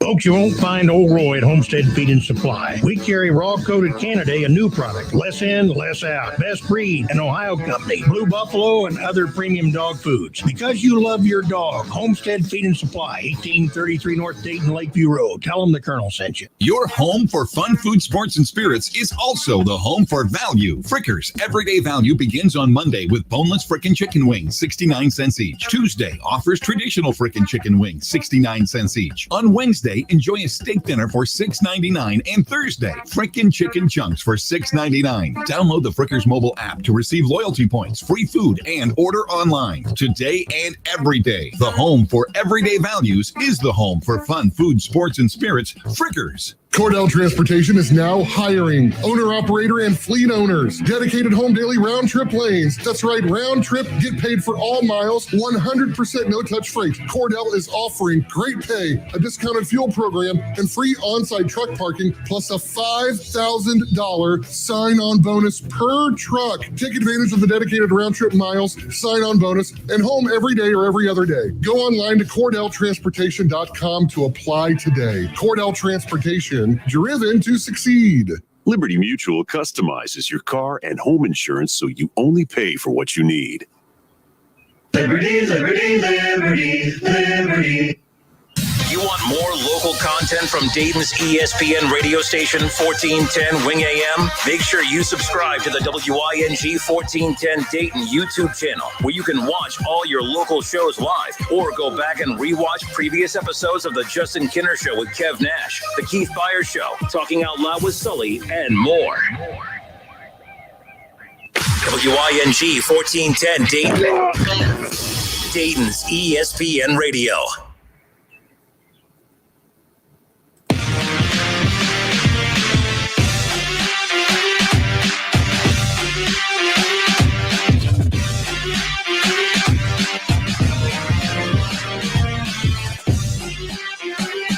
All right, welcome back. Justin Kinner with you here on a Thursday. How about this stat right here? We're talking a lot about former players with the Cincinnati Bengals Ring of Honor.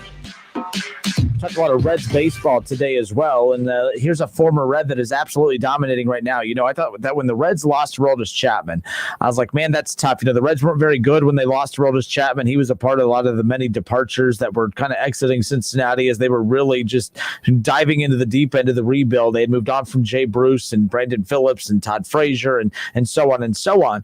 And the next thing you know, they lose Aroldis Chapman. I was like, that was the one that hurt the most because I thought out of all the star players that they had that they moved on from, he was as close to being in his prime as anybody else. Jay Bruce, they had gotten the best of Jay Bruce. Jay Bruce was the best version of himself in Cincinnati. Of course, he just retired just a few weeks ago. The Reds moved on from Jay Bruce just in time. In fact, I thought they should have moved on from him earlier. The one criticism of the Reds was that they really started the rebuild a little too late. There was a gut feeling out there that with the All-Star game in Cincinnati years ago that they wanted to be relevant, that they wanted to have a good team, that they didn't want to host the All-Star game while also having a rebuilding bottom of the barrel team. I don't know why, let's say that they had started the rebuild earlier and they were the bottom of the barrel. Would that have impacted the fun that the city would have had? If anything, I would have started the rebuild earlier. I would have gutted the roster. We would have been bad, but then you could reward the fan base locally with the All-Star game and give them something to cheer about. But nonetheless, I felt like they moved on. We talked about the Cardinals, who did a great job of moving on from Albert Pujols, who was just released by the Angels today. He signed that 10-year, $240 million contract back in 2011 with the Angels, and the Angels just released him here a month and a half into the season. They never got the Albert Pujols that the Cardinals got.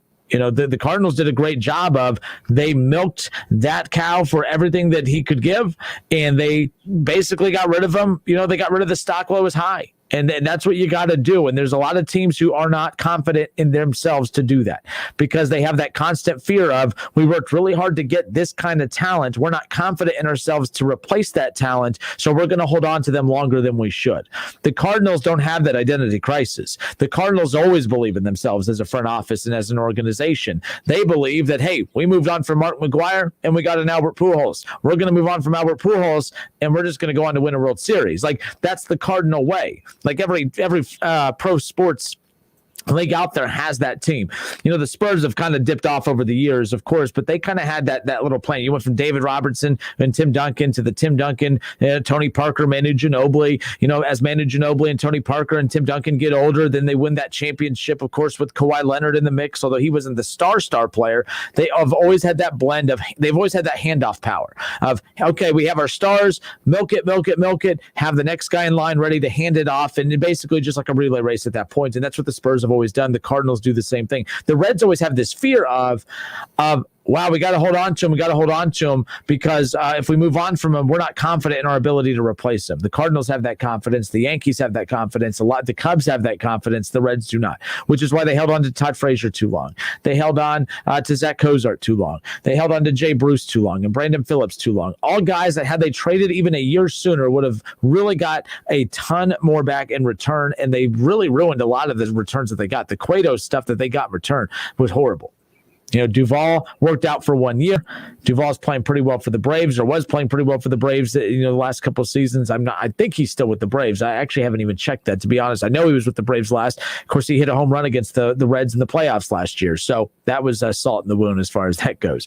But one of my favorite former Reds was Aroldis Chapman, who many believe that the Reds got fleeced on the deal when he left Cincinnati, but he was going through a domestic violence, investigation.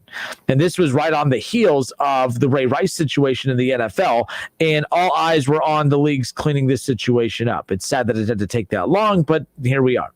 And I believe that the Reds really were not certain of, will Aroldis Chapman ever pitch again? Would he ever be in position to play again? His value was at an all-time low. They didn't get hardly anything back in return for him, and everyone ripped the organization for that.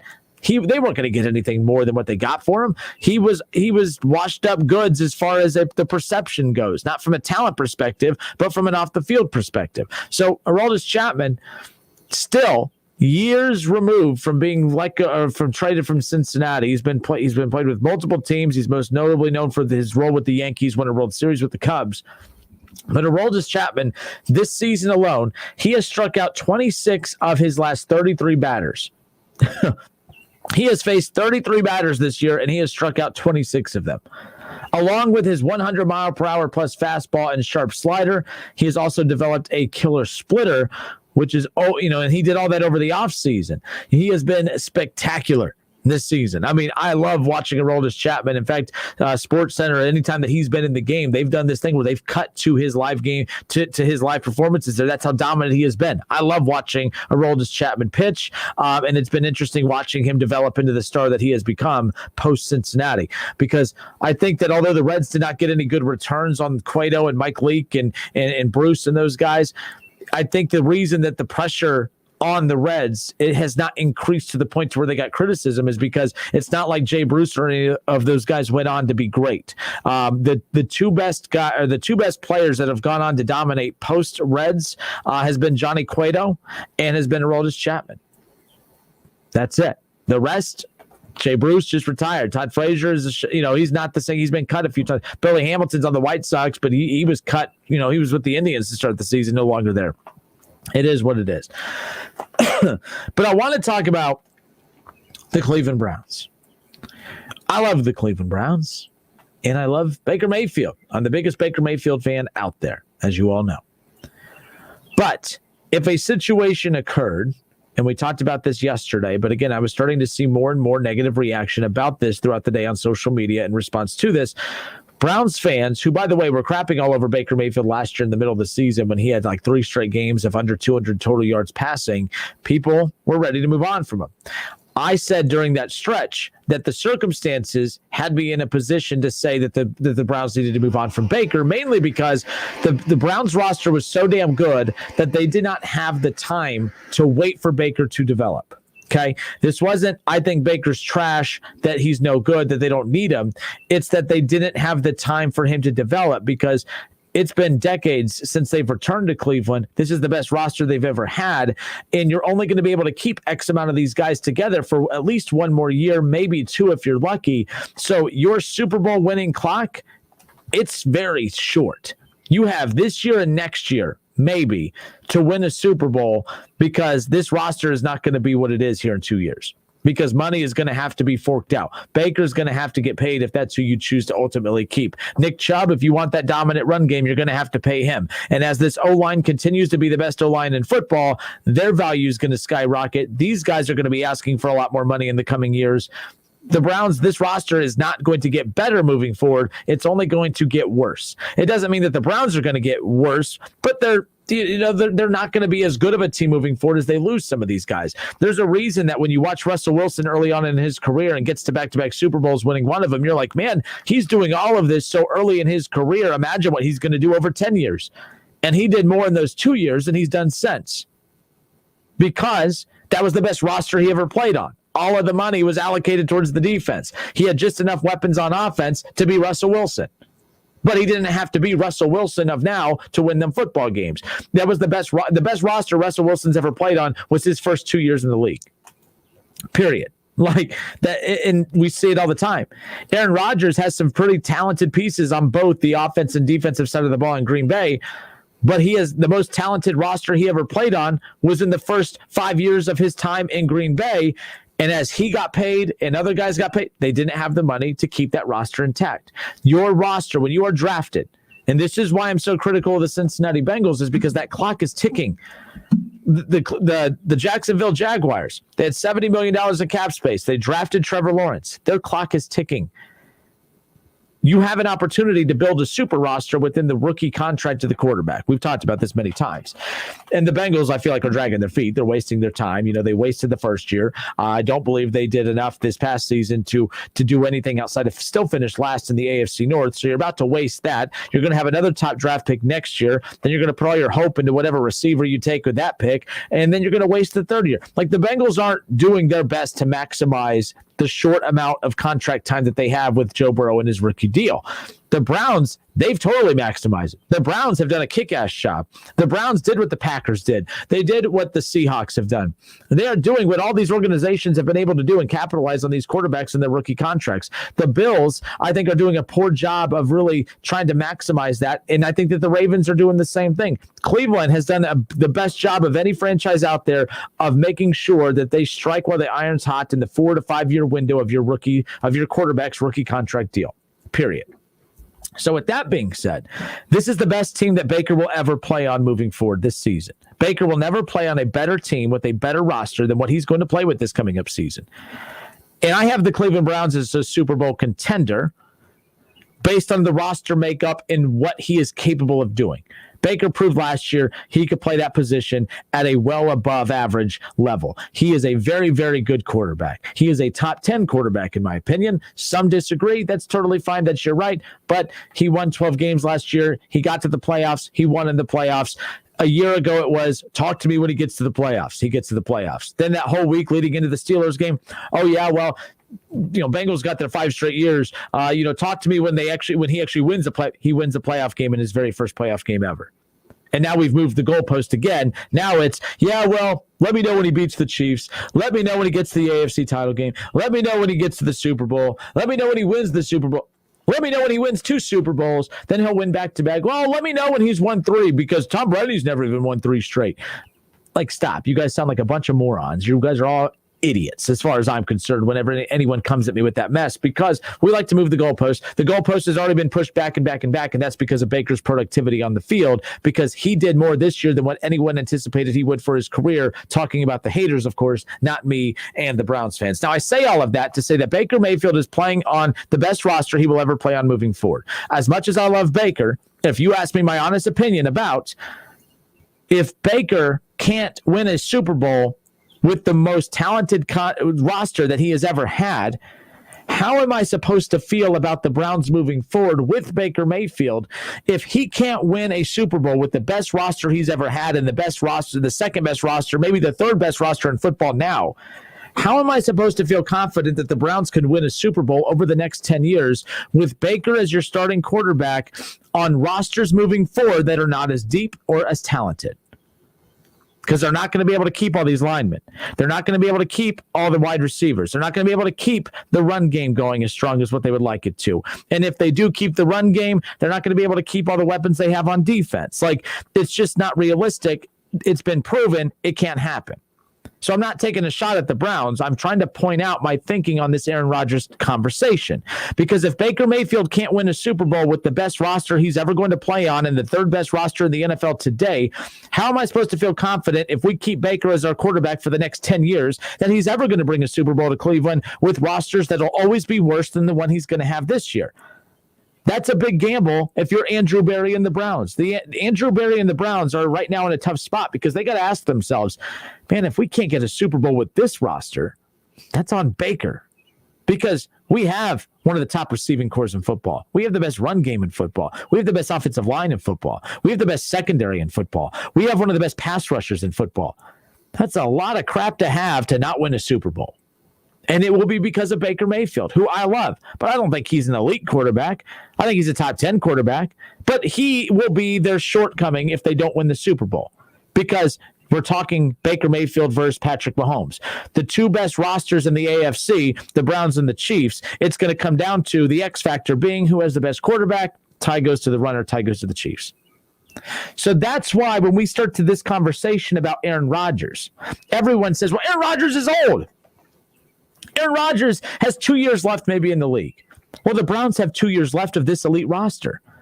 This roster will not be here in 3 years. It might be good in 3 years, but it's not going to be elite. It is elite right now. Everyone said the same thing about the Seahawks and Russell Wilson. Man, he got to back-to-back Super Bowls so young or so early in his career. Look how young he is. He hasn't been back since. Aaron Rodgers has played on some pretty good Packers teams, but the best roster he ever played on is the roster that won him a Super Bowl over 10 plus years ago. And he has never played on an elite roster since then. And he's never been back to a Super Bowl since then. So that's my fear. If Aaron Rodgers couldn't get back to a Super Bowl with the talented rosters he has had, I'm not confident that Baker can get a less talented Browns team to a Super Bowl. So for everyone out there that says, oh, you can't have Aaron Rodgers for 2 years and give up 8 to 10 more years of Baker Mayfield, I see your point. I get it. This organization has waited decades to finally get their quarterback, and you are asking the organization that has waited so long to find their quarterback to give up on that long-term stability to go all in for a 2 to 3 year stretch. And let's be honest, it's a 2 year stretch. If the Browns went after Aaron Rodgers It would be for a 2-year stretch, and that's it. You would have him for 2 years. You would have 2 years to win a Super Bowl, and I guarantee you it gets done with Aaron Rodgers with this roster. So you are basically giving up the next 8 to 10 years of stability at quarterback with Baker Mayfield for 2 years and a chance to win a Super Bowl. And that's what the Browns have to ask themselves. Yes, we drop Aaron Rodgers behind center on this roster. We're better than the Chiefs. Right? Like Patrick Mahomes might be slightly better than Aaron Rodgers. Not by much. Not by much. But he's better than Aaron Rodgers. Not by much. So you're talking 1A and 1B. So if you have 1A going up against 1B and 1B has the better roster on both sides of the ball, the Browns are the favorite to beat the Chiefs. The Browns are the favorite to get to the Super Bowl. Then you look at the Browns versus the Buccaneers with Aaron Rodgers. Aaron Rodgers, better than Tom Brady. The Browns' run game, better than the Buccaneers' run game. The offensive line, both really good. Browns' offensive line, better than the Bucs' O-line. Wide receivers, maybe it's more even than you think. I'm curious. Antonio Brown interests me, especially with a full off season, playing in a full season. You know, for the Buccaneers, he had the third most catches on the team, and he only played 8 games last year. I mean, that's very efficient. The fact that you were third in total catches and receiving yards on the season and you only played 8 games, that's pretty damn impressive. So, but again, if the Buccaneers have a better receiving core, it's not by much. And the defense, really, really good. But the pass rush for the Browns, just as good as the Bucs. And the secondary for the Browns is better than the Bucs. Linebackers, that advantage goes to the Bucs. My point is this. The Browns have a Super Bowl in the palm of their hand if they do pull the trigger on Aaron Rodgers. And if that means giving up the next 8 to 10 years of stability at quarterback, I think it's all worth it. I'm seeing a lot of Browns fans today say, you don't give up the next 10 years to get 2 years of Aaron Rodgers. I give up the next 10 years of stability at quarterback if it means 2 years of Aaron Rodgers in a Super Bowl.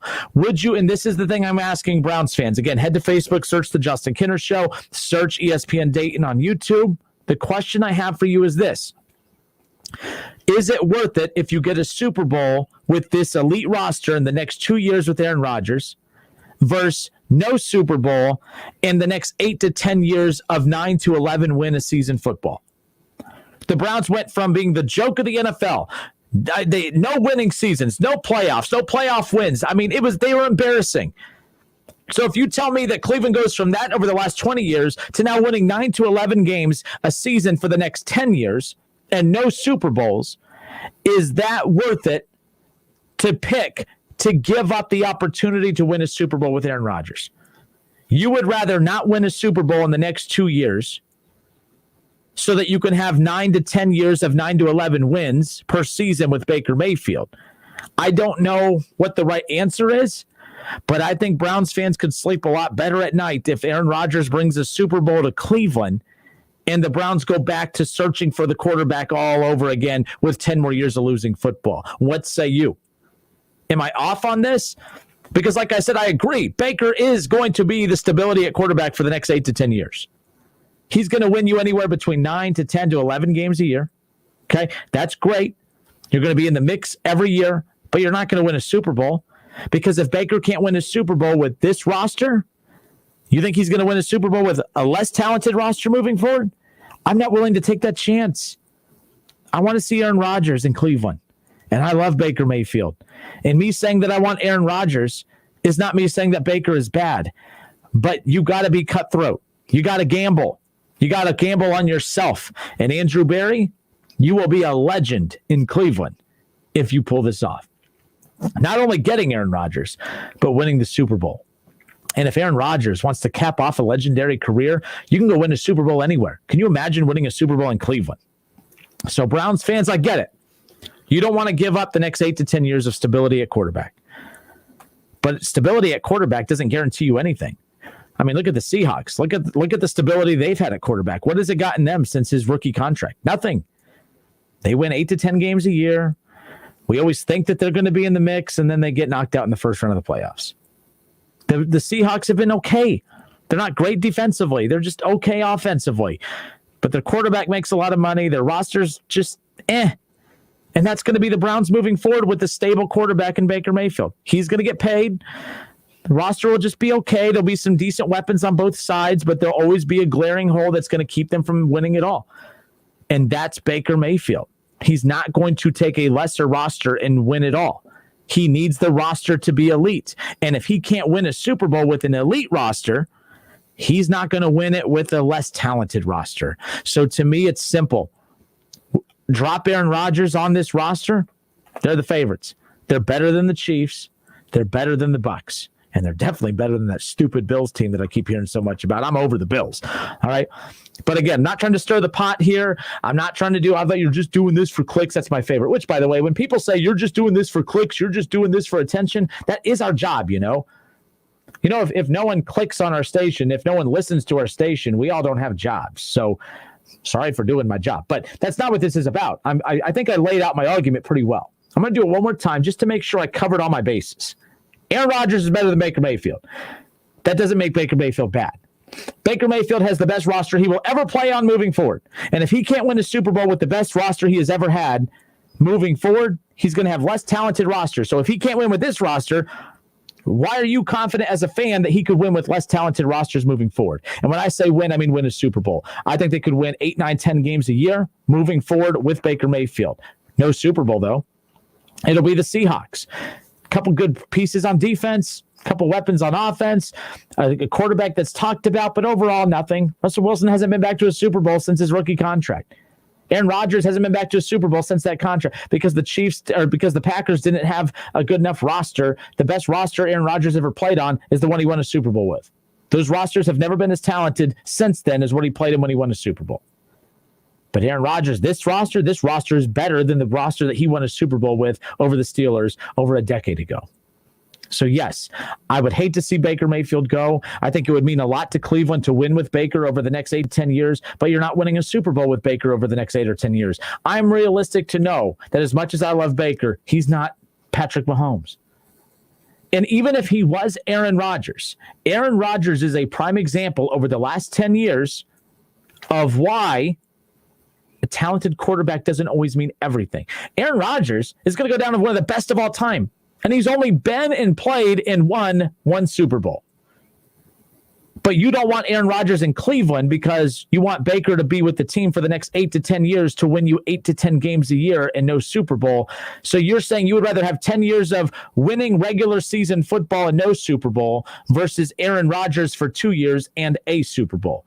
I'm fine with either, because the franchise has had decades of losing and embarrassing football that Clevelanders would love 8 to 10 wins a year. You're always relevant. You're always winning. You're always being talked about. You know, the draft might be boring for the next 10 years, right? Because we're not talking about quarterbacks or anything. But I get it.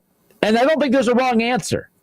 I just think that I'm always going to go with the championship. I'm always going to go with the angle that leads my team to winning a championship. Aaron Rodgers in Cleveland means a Super Bowl. It just does. Aaron Rodgers with Odell Beckham Jr. and Jarvis Landry and Rashard Higgins and Austin Hooper and David Njoku. And you look at, Nick Chubb and Kareem Hunt and that offensive line and the best secondary in football, one of the best pass rushers and depth at pass rushing in football, that defensive line. Aaron Rodgers wins a Super Bowl. The Browns with Aaron Rodgers are better than the Kansas City Chiefs. The Browns with Baker Mayfield are one of the 3 best teams in the AFC. They would not be favored over Kansas City, but they would have a shot. Aaron Rodgers, though, makes them the hunted. The Browns are hunting right now. Aaron Rodgers makes them the hunted, and that's something Cleveland hasn't been ever since coming back. And I think that's a big deal. So I get everyone's ploy there.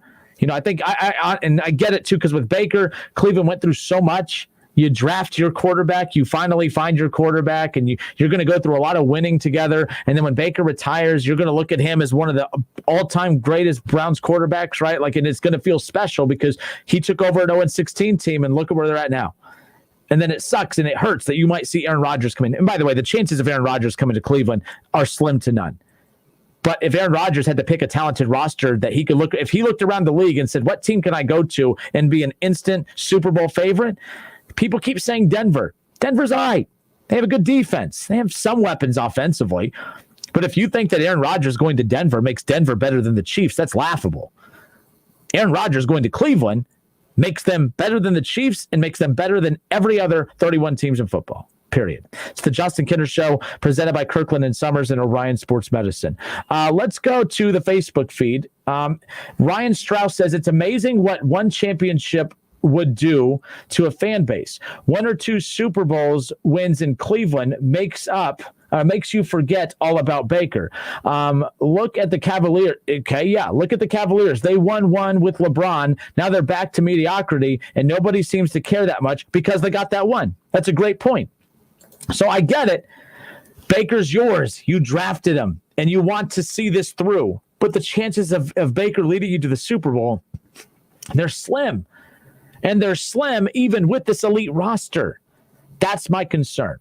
Ryan goes on to say, what does he say? I'm a Titans fan, and I would drop just about everything to get Aaron Rodgers for 2 years. And see, the Titans are a team, too, that I've heard being a decent fit for Aaron Rodgers, especially when you think you have Derrick Henry. You have a couple decent wide receiver options. And Ryan, you're a Titans fan. If it was the Titans defense from 2 years ago, I would say, yeah, in a heartbeat. Aaron Rodgers in Tennessee, they would be a Super Bowl contender. I just don't think that defense is buttoned up enough. I know they went after Jadeveon Clowney last year, paid him a ton of money, and they paid for that big time. But there's still flaws. I do like the corner that they got in the first round, though. I do think that he's going to do something special. Chad Penrod says definitely a catch-22. It is. If you have to pick between Aaron and Baker, it is. Aaron's clearly the best quarterback, the better quarterback. But Baker provides you stability for the next 10 years. So you got to go with that immediate gratification at the risk of going through a lot of pain over the next 10 years, or you go the safe route. And sometimes being safe isn't always the best route. But I could see why if you're a non-aggressive organization. But the Browns have proven to be very aggressive over the last couple of years. David Kendrick says, I think that Cleveland wouldn't have to give up a lot of those players you just mentioned. Aaron Rodgers playing with to get him here. And I also believe that there's a lot to be said about locker room chemistry and what they are building in Cleveland. Oh, locker room chemistry is huge. As much as we talk about Aaron Rodgers not being very likable, there's not a lot of stories that have leaked out of the locker room not liking Aaron Rodgers. I don't think Aaron Rodgers would come. If Aaron Rodgers comes into Cleveland, OBJ's sitting up. Jarvis is sitting up.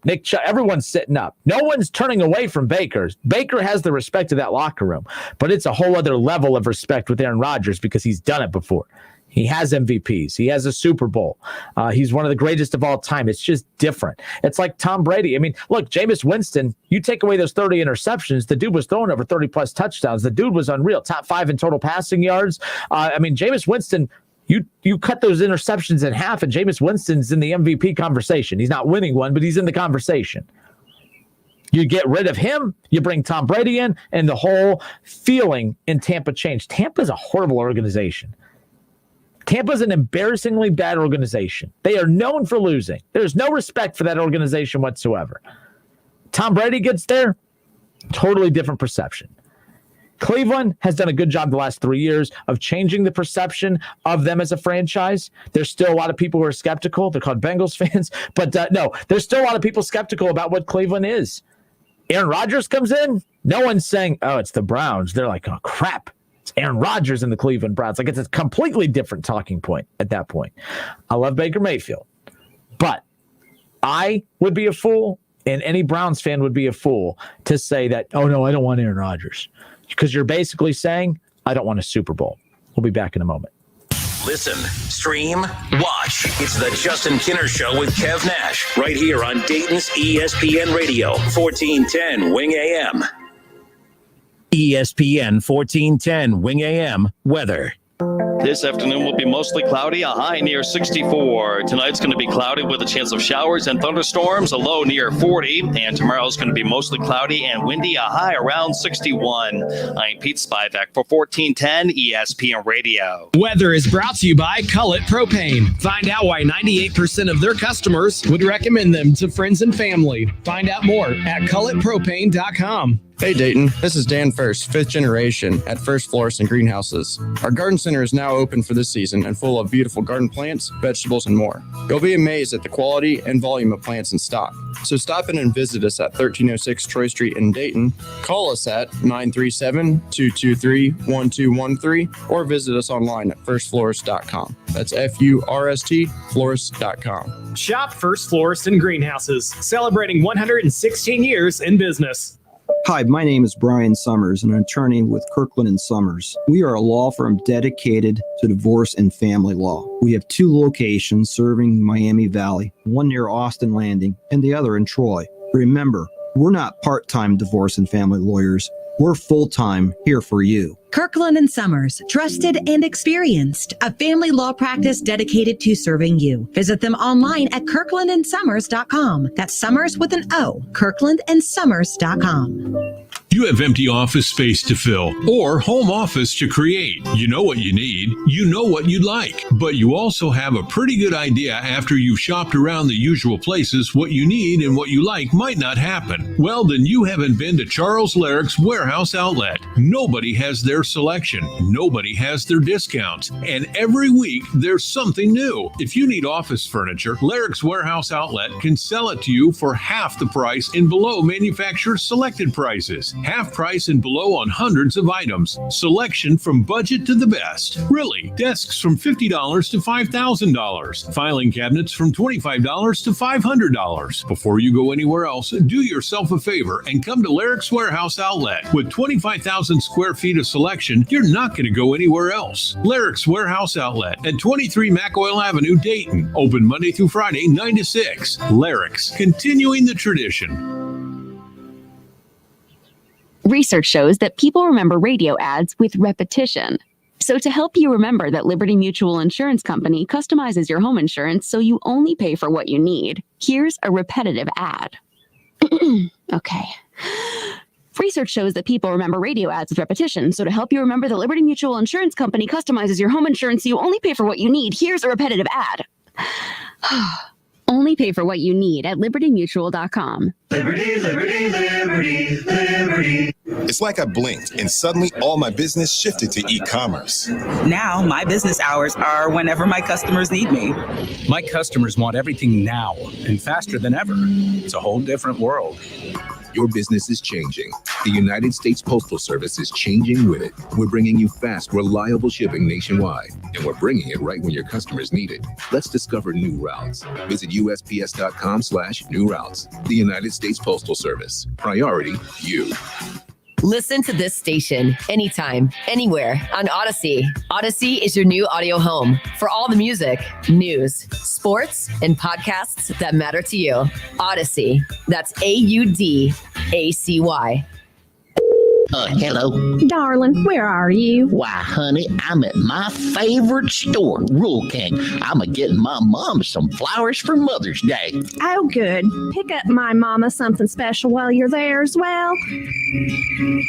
Friends, don't forget Mother's Days are coming up real soon, so get your mom something special from Rural King. Nobody beats their prices. Get all the moms in your life something special, you hear? Yes, dear. Thank you. If you need new roofing, siding, or gutters, skylights, or patio enclosures, if you're a homeowner or business and need someone you can trust, don't take a chance. Enhance with Lance. Lance Roofing and Siding in Fairborn has been satisfying customers since 1993 and hold an A+ rating with the Better Business Bureau. Lance Roofing and Siding, 8460 Dayton Springfield Road in Fairborn. Call for a free estimate at 864-2722. That's 864-2722 or online at lanceroofing.com. Hello, I'm a unicorn. Yes, one of those. Everyone's trying to find me, but most can't, unless there's ZipRecruiter. If you've hired before, you understand it's quite hard to find a unicorn. You know, someone who's perfect for your role. So how does ZipRecruiter do it so quickly? ZipRecruiter's technology matches your job up with the right people for your role and invites them to apply, so you get brilliant candidates fast. Try ZipRecruiter for free at ZipRecruiter.com/hire. That's ZipRecruiter.com/hire. Small Business Month is here, and Dell Technologies and Windows can help you upgrade your tech with up to 45% off high-performance PCs. Work anywhere with Windows 10 Pro. Call 877-ASK-DELL. The Reds are on the radio. Every hit, every strikeout, every Reds victory. You can catch all of the action all season long right here on Dayton's home of the Reds, 1410 ESPN Radio. On Twitter, make sure to give us a follow. Search 1410 Kinner for Justin Kinner on Twitter. That's 1410 KINNER and ESPN Dayton for the station Twitter handle. It's live, it's local, it's the Justin Kinner Show with Kev Nash, presented by Kirkland and Sommers.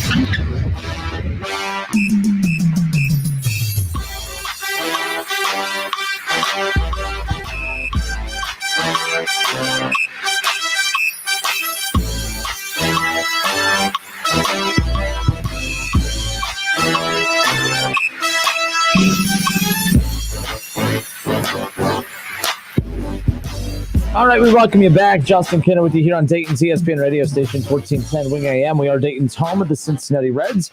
Cincinnati Reds off day today. They've had 2 off days here this week alone, but they are embarking on a stretch where they will play 30 games in 31 days. So they better enjoy. I hope they enjoyed those 2 off days, this one being the second of 2 here this week, because there's not a whole lot of off days coming up. They better hope for some kind of rain postponements, rain delays, and that type of thing if they're going to need a day off and a day for rest. I promise you that much. Again, the roster, it's balanced with some good aged veterans along with some youthful players too, but injuries, they don't care. They're going to go after players one way or another. So interesting nonetheless. Some other big news that we talked about earlier, Albert Pujols released after a 10-year stretch with the Los Angeles Angels. He signed a $240 million 10-year contract back in 2011 with the Angels. And then we talked about earlier the article that came out from Bobby Nightingale with the Cincinnati Enquirer. This was an article from 2 years ago, but I always have it saved because I found it fascinating. When the story came out that the Reds were one of the secret teams that were in on the bidding for Albert Pujols, the Reds actually finished second in Albert Pujols' list of teams that he was going to end up with. Now, keep in mind, Walt Jocketty went from the Cardinals to the Reds, so that's really kind of what started this conversation between the two. The Cincinnati Reds would then go on to pay Joey Votto a year later that big contract of $225 million for 10 years, which is ultimately wrapping up later this year as well. So keep that in mind, or next year, I should say. And the reason that's interesting is because Joey Votto got $225 million for 10 years. Joey Votto he was the second offer for the Reds.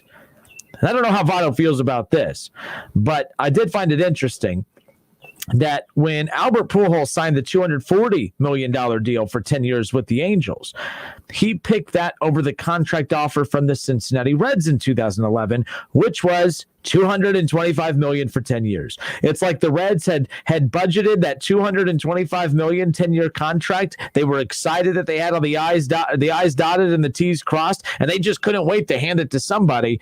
But Joey Votto was not that somebody. Joey Votto was at his peak during that stretch. I find it fascinating that at that point, like right now, it's easy to look back and say, well, duh, I mean, I would have taken Albert Pujols as well. And the Reds were fortunate that Albert Pujols big-timed him. Look, you could say that money is why he ultimately chose the Angels over the Reds. We're talking $15 million. I don't know. I've never been in that position to make $1 million, much less $240 million. But I have a feeling that if Albert Pujols really wanted to play in Cincinnati, that going to Cincinnati for $225 million, I know it's a $15 million difference, but I don't think that the $15 million difference is ultimately what kept him from going to Cincinnati. And the reason I say that is because if that is the case, and Cincinnati couldn't fork over $15 million, I know it's a small market and they don't have money, blah, blah, blah, blah, blah. At a certain point, you got to ask yourself, for me in my poor little life, we got a brand new gigantic ass TV about a year ago, and there was a slightly smaller TV for $100 less. And I'm like, well, we're already spending this much money.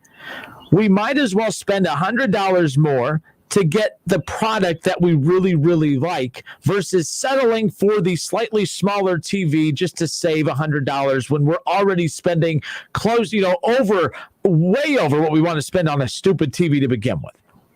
So that's kind of how I view this.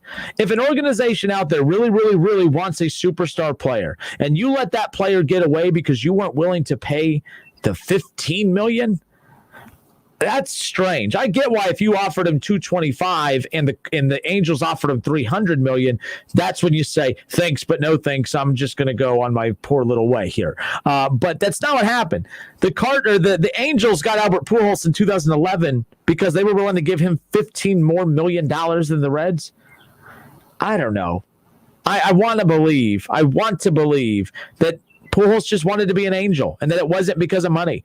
I mean, ultimately, the Angels paid more money, but I don't think that money was why he chose the Angels, because I think it's all about going where you want to be, where you think you're going to be happier. What's funny, though, is that when you look at the Angels, they spent all that money on getting Albert Pujols, and then all of a sudden this Mike Trout fella comes along, and he ends up instantly being the face of the franchise. Albert Pujols was a shell of himself, man. Like, he never reached that Albert Pujols level with LA that he did when he was with the Cardinals. You can argue that the journey for Ken Griffey in Cincinnati, that the Reds got more from Ken Griffey during that stretch than what the Angels did from Albert Pujols over the last 10 years. Albert Pujols, the Angels did not get their values worth from Albert Pujols. They just didn't. I think that the Reds got the value of Ken Griffey based on the name alone, the tickets that were sold. You know how many people went to Reds games just to watch a bad Reds team just so they could watch Ken Griffey? Ken Griffey had that star power. He had that draw. Pujols didn't. So that's where it's at. But I say all that because I look back, I'm like, man, the Cincinnati Reds, how does Joey Votto feel about that? Because Joey Votto was entering his prime. Pujols was in his prime, but he was already so high that the only place to go was down. So it would have been foolish. I think it's kind of stupid that the Reds were even in position to offer him that money to begin with. You know, you don't offer a guy 10 years into the league $225 million, which right now doesn't sound like a lot, but at that time, like right now, the big contracts we're hearing are the $300 million deals. So if we heard the Reds offer a $300 million contract to a current player, that player better be pretty damn good. That player better not be a guy that's been around the block a time or two. That guy better not be entering the back half of his career. I'm surprised the Reds didn't get criticized more for being that aggressive and trying to get Albert Pujols. You had an up-and-coming star in Joey Votto, and you were willing to let him walk because you wanted an aged Albert Pujols. Luckily, Albert big-timed him. But if Albert Pujols, can you imagine if Albert Pujols in 2011 would have accepted the contract? Can you imagine if Albert Pujols would have become a Cincinnati Red? I mean, I find that interesting. I find that fascinating. I don't know why that's not talked about more. I don't know why more people are not talking about the fact that the Reds were this close to acquiring Albert Pujols back in 2011, and no one talks about it. That's a huge deal. That's a very, very big deal because you were ultimately picking that guy. Now, I sound like a hypocrite because I'm the one right here from a Cleveland Browns perspective telling you to go get Aaron Rodgers over Baker Mayfield, right? Now, look, the difference though is that the Reds, they were very, very good at that time, but I don't think anyone thought they were an Albert Pujols away from winning a World Series. I mean, that's where the pitching comes into play. The difference is the Browns are an Aaron Rodgers. I mean, you plug in Aaron Rodgers, you're winning a Super Bowl. You don't plug in Albert Pujols to the Reds and they win a World Series. So the situations are vastly different. So I understand why people are calling me out for that, but it's not the same thing. The situation is drastically different, although the age and the gap of the age and the stars fairly the same. The Reds definitely got the best of the two. They definitely got the better value of the contract from Joey Votto. We'll step away for a few moments, but your thoughts on that? Twitter at 1410Kinner, at 1410Kinner, Kinner. Your thoughts on that? Again, Albert Pujols released by the Angels today, and I just can't get over that story about how the Reds were $15 million short of acquiring Albert Pujols back in 2011, which would have ultimately meant you wouldn't have got Joey Votto. Now, to me, every time you sign a star player, it's in hopes of that player being a piece of the puzzle to a World Series. You're hoping that is one of the most important puzzle pieces to complete the puzzle to bring you a World Series. Neither team, the Angels didn't win a World Series, or they didn't really do anything in the playoffs with Albert Pujols. And the Reds didn't do anything with Joey Votto. I mean, they at least got to the playoffs. I still blame the front office for moving on from Dusty Baker. That's the big strike. That's the big strike three that they had, as far as I'm concerned. That was unacceptable. There was reasons to fire him, but the reasons to keep him outweighed the reasons to fire him because the Reds had this mantra of, oh, there's someone better out there. Who? They failed drastically, man. They failed drastically. We'll be back in a moment. More of the Justin Kinner Show is to close things out next. It's the Justin Kinner Show with Kev Nash on 1410 ESPN Radio. Your home for fun, food, sports, and spirits is also the home for value. Frickers Everyday Value begins on Monday with boneless frickin' chicken wings, 69 cents each. Tuesday offers traditional frickin' chicken wings, 69 cents each. On Wednesday, enjoy a steak dinner for $6.99. And Thursday, frickin' chicken chunks for $6.99. Download the Frickers mobile app to receive loyalty points, free food, and order online. Today and every day, the home for everyday values is the home for fun, food, sports, and spirits. Frickers. To make sure that the air in your home is absolutely perfect, call William Brockman & Sons Heating and Air Conditioning. They are offering up to $1,800 in rebates or make no payments for 6 months when you finance a new Lennox system for as little as $132 a month. Call William Brockman & Sons Heating and Air Conditioning at 937-222-8638 today. Conditions apply. See dealer for details. Ohio license number 14911. Oh, hey, you. It's Nicole Laffit, New York Times bestselling author, the only financial expert you don't need a dictionary to understand, and now the host of the new daily podcast, Money Rehab. So here's the deal. I'm going to rehab your wallet so that you can get your financial life together once and for all. Because we all have money problems, and the biggest mistake you can make is not admitting you have a problem. So let's make some change. Find Money Rehab wherever you listen to your favorite shows. Liberty Mutual Insurance Company presents and Doug. Check it out, Limu, a roadside carnival. Step right up, folks. Test your strength. Come see the fire-breathing baby.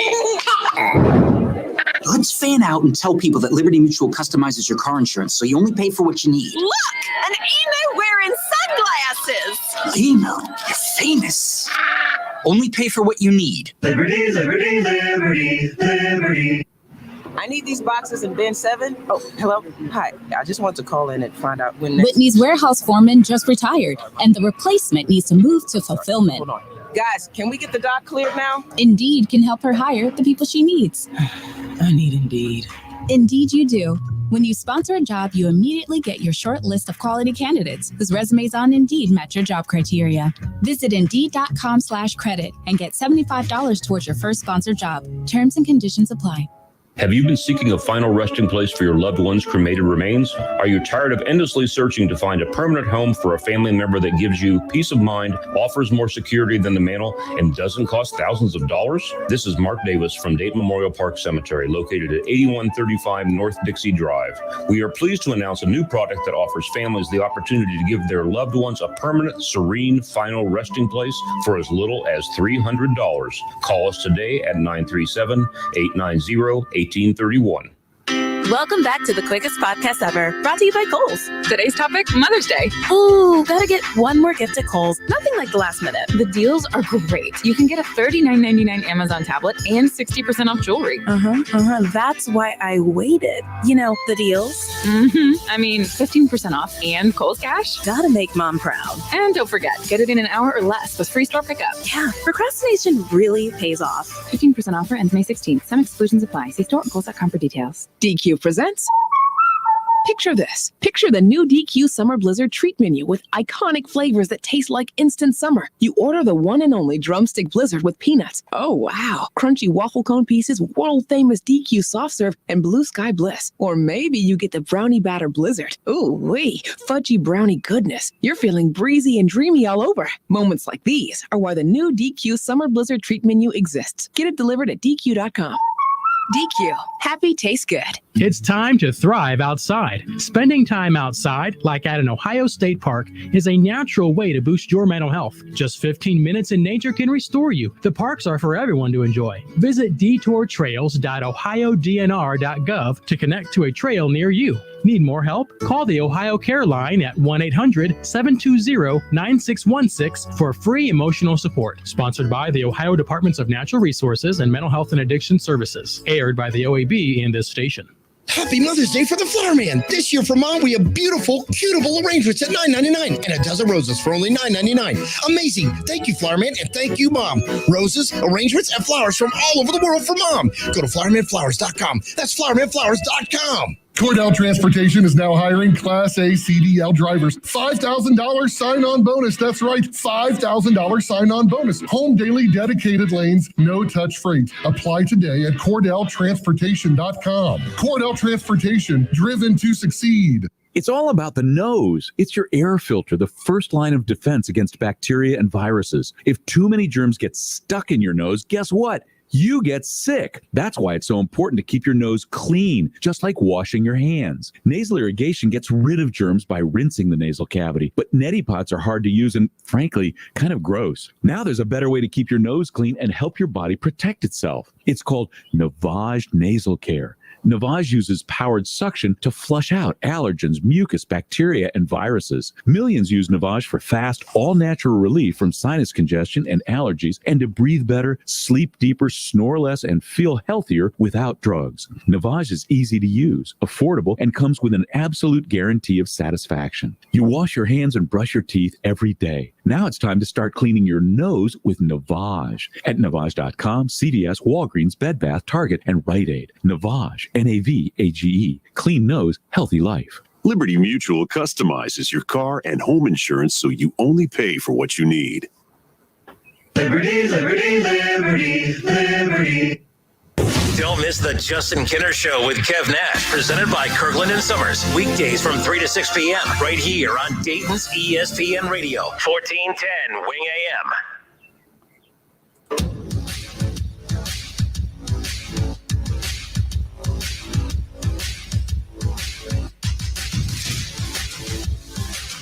It's the Justin Kinner Show with Kev Nash, presented by Kirkland and Sommers and Orion Sports Medicine. We wrap things up here this afternoon on a Thursday. Can't believe tomorrow's already Friday. This week flew by. A week ago tonight, we were gearing up for round one of the NFL draft. And since then, so much talk and content has come out of that NFL draft, of course. And keep in mind, every fan base thinks their team killed it. Like, is there any fans out there that think their team didn't do a good job? It is fair to be critical. You know, my favorite word is all you do is bash my team. No, I'm critical of your team. I'm not bashing your team. If your team was good and I'm saying bad things, that's, for instance, like, I honestly think that there's more hate amongst teams in college football than the NFL. Like, when teams are good, there's not much to hate on them for. I mean, the people that did try to hate on what the Tampa Bay Buccaneers did this year, that was just because you hate Tom Brady. But there was that's hate. No one's critical. I mean, I was never critical of the Buccaneers. I enjoyed the Buccaneers. I enjoyed them winning the Super Bowl. I would have enjoyed the Chiefs winning the Super Bowl. I just enjoy that. You can't be critical of two teams in the Super Bowl because they're there for a reason. But teams who are regularly picking in the top 10 and regularly drafting high, and I'm critical. It's not bashing. It's only bashing if you're saying things that aren't true. And when you're saying that a team is bad, that hasn't made the playoffs in years, that's always picking high in the draft, that's always finishing in last or second to last, you deserve to have people be critical of you. So that's all I'm going to say about that. But it's just funny when I hear that, you're stop bashing my team. Stop being soft. If your team is good and I'm bashing you, that's bashing. That's hating. But when your team's bad and I'm pointing out reasons that your team is bad, that's just me being critical, as is everybody else. And you as fans, I have no idea.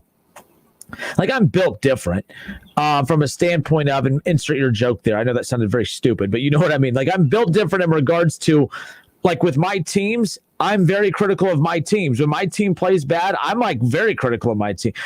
Buckeye fans can't stand me because I'm always nitpicking the things I don't like about a Buckeye game on a Saturday versus talking about all the great things. So, for instance, if the Buckeyes beat Bowling Green 78-0, there's going to be some things I'm critical of within the game.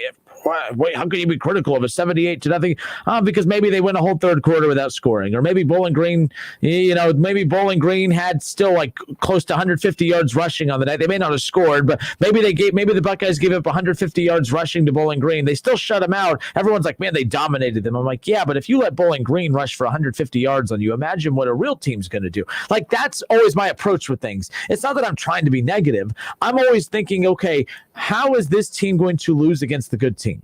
I'm not happy when they beat bad teams. I'm like, oh, they should be bad teams. But what happened in that game that has me worried about, okay, if they did that against a good team, how would they fare?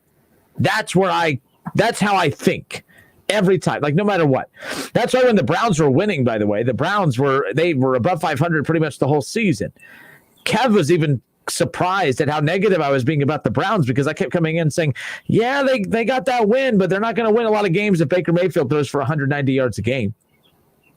Browns fans mad at me. You're just being negative. All you're doing is bashing the Browns. I'm being critical because Baker Mayfield and the Browns don't make the playoffs if Baker continues to have those games where he throws for 190 yards a game. He started throwing for 280 plus. He started throwing for 2 to 3 touchdowns a game. All of a sudden the Browns are winning these big games. That's why. Because when they were losing to the Raiders and he threw for 185 yards, I'm like, that ain't it, champ. That ain't going to get it done. That's why I was calling for Matt Ryan at a certain point last year. People hated that, but I was like, it's not that I want to get rid of Baker now. It was just one of those where you need to get a quarterback in this offense who could throw now because they're built to win now. I'm being critical, not bashing, and I'm able to be critical of my own team that I like.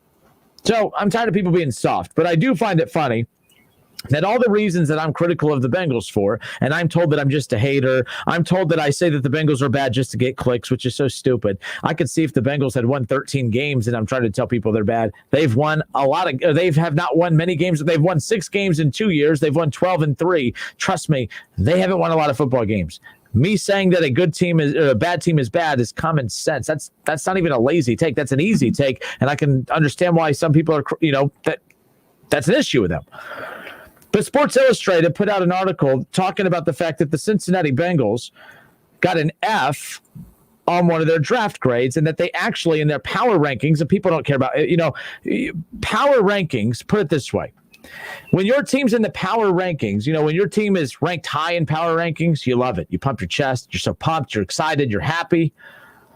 But then when your team gets poked apart, when they get picked apart in the rankings, then all of a sudden the rankings aren't credible, right? Like if a ranking says my team is bad, it's not credible. But if a ranking says my team is good, it's credible. You're being soft. That is a embarrassing way to live life. So Sports Illustrated put out their power rankings, and everyone thought Bengals fans were chirping, man, we're going to move up these power rankings. We kicked ass in this draft. They were 28th in the last power rankings that came out. They had Riley Reif. They had Jackson Carman, a fourth round graded offensive lineman that they stretched for in the second. Makes no sense. They added those. They say it with pride. They had Jamar Chase. They replaced Carl Lawson with Hendrickson. They added Hendrickson. No, you replaced Lawson with him. You didn't get better. You replaced one really good pass rusher with another. You didn't get better. You were not very good with Carl Lawson last year, and you lost Carl Lawson. You replaced him with another similar type of player. You didn't get better. You're the same. So anyways, the power rankings come out and the Bengals drop to 30th. They add Jamar Chase. They add Jackson Carman. They add Riley Reif. They get Hendrickson. They get all these guys, and they drop 2 spots on their power rankings. I agree power rankings are stupid. Power rankings, you're not going to win anything with power rankings. But my point is I bring these things up because everything that I'm saying that I'm being critical of for Cincinnati, I'm not making it up. Clearly, there are people out there that see the same thing I do. And you could say that I'm stupid. So there's just a lot of stupid people out there like Kidder. Or maybe it's you. It's you, baby. Maybe it's you. Have you ever thought about that? I mean, it is okay. I'm telling you right now, you're not going to have your fan card revoked if you're critical of your team. I don't know who told you that lie. I'll just never get it. But tomorrow, Brent Sobleski, he is with, he's with Bleacher Report. He gave the Bengals an F on their draft. And I found it interesting, and he was very open. He was on Mo Egger's show earlier in the week, and it was a very good interview. He's going to come on tomorrow. We're going to talk about the Bengals draft, why he was critical of it. We're going to talk about the Browns, why he was critical of that. We're going to talk about a lot of different teams, and we're going to focus on the AFC North tomorrow. We'll also get to our Tom Nichols with the Dragons interview tomorrow as well. So we have a lot to get into on tomorrow's show. Thank you, everyone, for hanging out. Christopher Phillips on Facebook says, man, you need another hour. You just opened up some stuff here. Look, I don't need another hour. In fact, I'm already up over my hour, so I got to get out of here. But folks, have a great night. We'll do this again tomorrow. It'll be a happy Friday, and we'll head into the weekend and do it all again starting next week. But until tomorrow, this has been the Justin Kinner Show presented by Kirkland and Sommers and Orion Sports Medicine. Listen, stream, watch. It's the Justin Kinner Show with Kev Nash right here on Dayton's ESPN Radio, 1410.